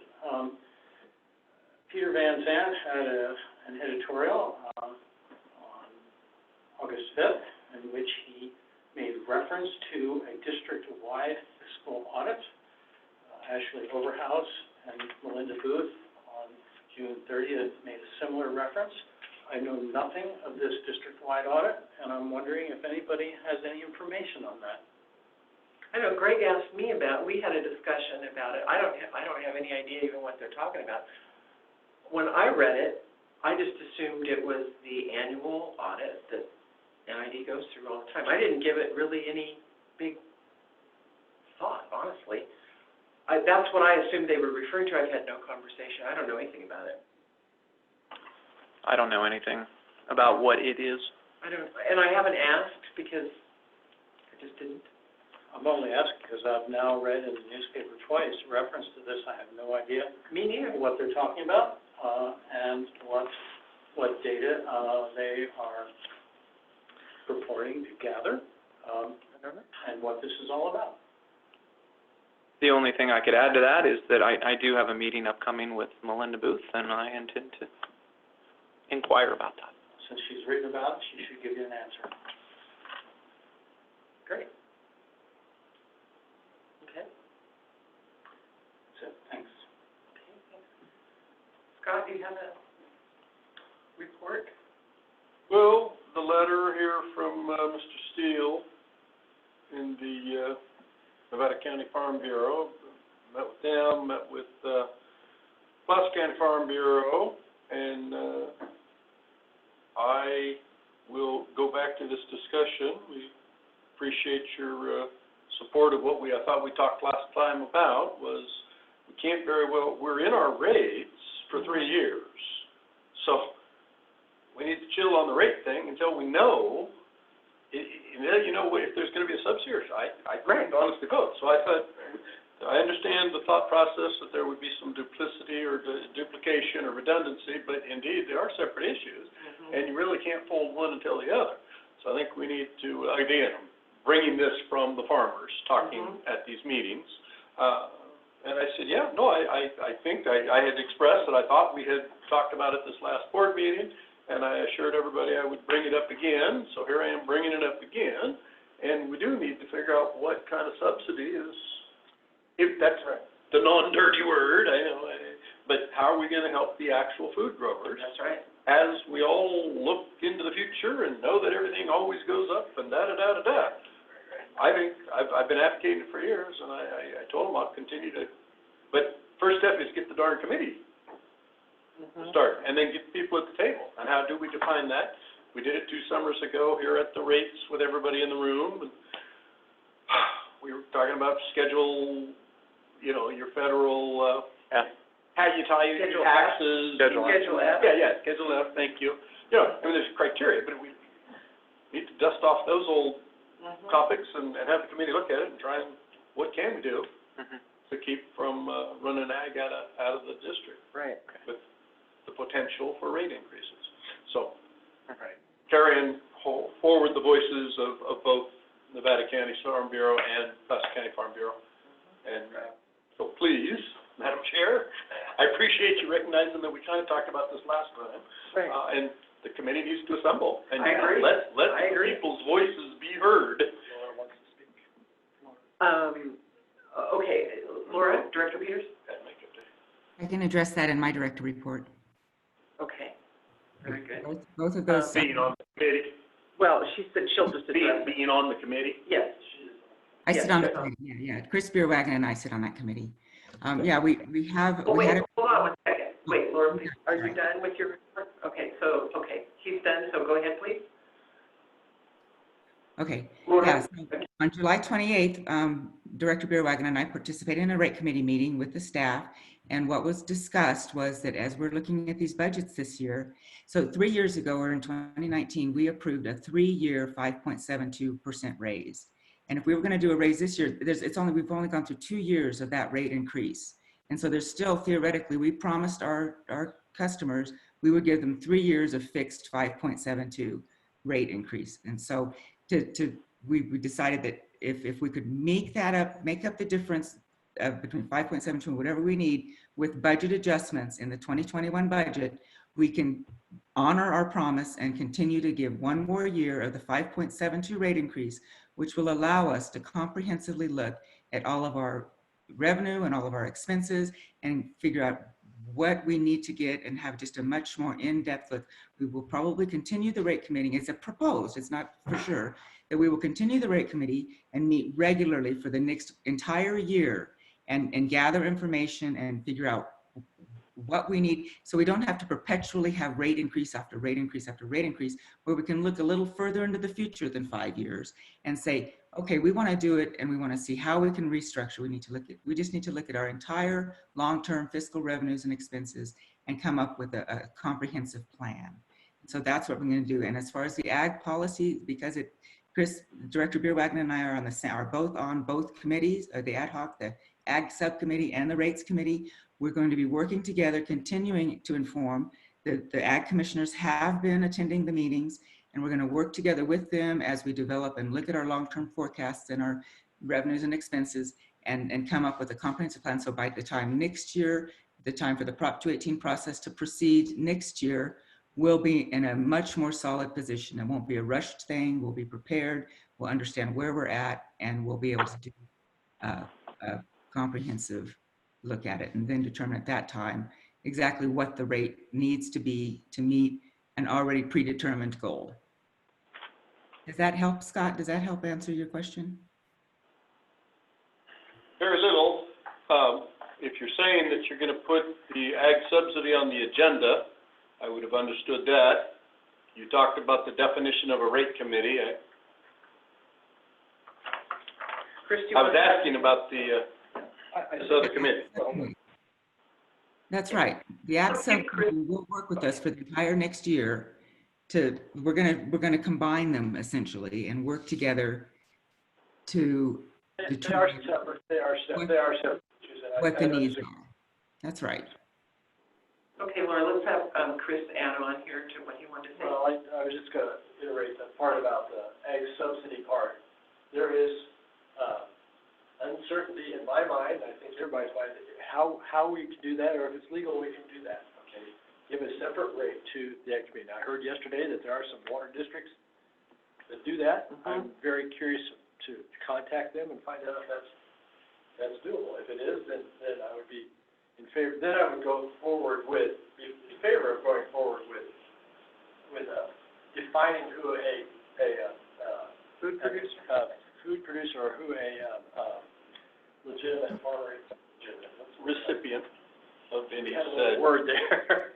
Whoever the recipients might be of whatever it is. Commercial ag. Oh, we had another, bona fide partner. Oh, you're coming up with a term. That was their term yesterday. That was what determines the bona fide Oh, partner? the Farm Bureau? Yes. And so, it's like pornography, it's in the eyes of the beholder. He's a big guy. So we can put some We can bracket it. Right, and so, and that needs to, that part needs to be moving forward. We did have one meeting with Greg about this so far. So I'm curious about if we can do that, then how we fit it into the budget, the next portion of it, right? Mm-hmm. Yeah, the Ag Committee that was proposed at the beginning of the year is certainly not dead, nor is it away. It is now morphed into the same two members of the Ag Committee are part of the Rates Committee. Right. That committee continues to meet and discuss the rates. It meets again on the 18th. We are not dropping, nor are we thinking about moving apart the Ag Committee in total, and that conversation still continues. What I hear getting lost with our local ag people is that because they hear rates have to go up, it's automatically opposed to that, period, and so that kind of drops kind of pushes it down for them. And I'm trying to encourage them that we're trying to do both. And we have to do both.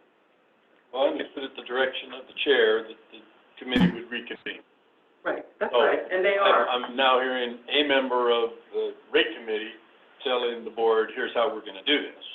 So I'm not really seeing it reconciled. Okay. Nor did I hear anybody say it was going to be an agendized item, which would be a way out for everybody. But premature. We have the Rates Committee meeting on the 18th. It's part of the conversation. In terms of, it's part of the conversation. I'm hearing the words. Okay. It's an agendized item, and it's a public meeting. Oh, yeah. They're public meetings. So they are public. Come and sit And at I the table. reminded them, the last meeting, there was not one single ag person Well, it's part hard of on that rates meeting. Right. Not a single one. Yeah. And that's where they should be. They are posted, they are agendized, they are on the website. We have identified when they are. We publicly announce them. Anyone can come. Obviously, they're Zoom, but the next one is on the 18th, next week. And it is or isn't on the agenda. The agenda What is or isn't? What is your question? What is on the I'm not agenda? understanding your question. It is or is not. What is it? Ag subsidy. Oh, the ag subsidy. Okay, thank you. Or whatever. Agenda hasn't been developed I yet. don't think it's been developed. Has not been developed. Yes. Should be meeting. That's right. Okay. Committee anticipates to have a agendized item to this board in the coming board meetings soon, prior to the budget. Right. About rates or about egg policy? Or both. Or both? Yeah. Okay. Yes. Everything. Okay. That's the whole deal. We're all getting clear here. Well, that's why we have reports. Yes. And my report was going to be No, about I'm the... not done yet. Can I continue with my? Okay, thank you. Okay, go ahead. Okay, it's okay. Sorry. On August 4th, I visited the Hemp Hill Diversion Facility with our interim general manager and the SARSIS president and board member. They discussed the success of the link engaging station and would like us to study that design to see if it would work at Hemp Hill Dam, and they encouraged us to work with our partners to implement a solution that enhances fish passage while meeting our delivery needs as soon as possible. And they emphasized the need to keep water in the ravine and to streamline the permitting process as the regulators have expressed their desire to work with us. So that was on August 4th. August 5th, I participated in a meeting between, I'm sorry, did anyone have a question about that? No, she's just giving her report about a meeting. I report out a meeting I had on August 4th and what they requested that I relay to the board. On August 5th, I participated in a meeting between a Division 4 raw water customer and our operations team trying to figure out how to get raw water to their property. And then again, I want to reiterate my concerns about the topics of our closed session items. They're not labor negotiations, they're not personnel. They don't seem to fit into any, the topics that we discuss on some occasions do not fit with the legal requirements of closed session. And so I want to ask staff to really consider before scheduling closed session, does it really fit the requirements of the government code for what constitutes closed session items? And with that, it concludes my report. Thank you. And my report was simply going to be reporting out on the Farm Bureau Executive Committee that we met with yesterday morning, Director Beer-White and I. And we did cover a wide range of topics. And I thought it was productive, kind of. And I think the most important thing about it was that we all got together across the table and on Zoom so that we could all, we were all present and listening to each other. And that was helpful. That concludes my report. So with that, is there any public comment on items to be considered in closed session? Again, I'll call in case you guys are sleeping through all of that. Is there any public comment for items to be considered in closed session? Okay, seeing none, the board will take a 5-minute recess and reconvene in closed session. There is anticipated board action. Therefore, the Zoom meeting will reopen at the close of closed session for an announcement on the action taken during closed session. With that, we are in recess.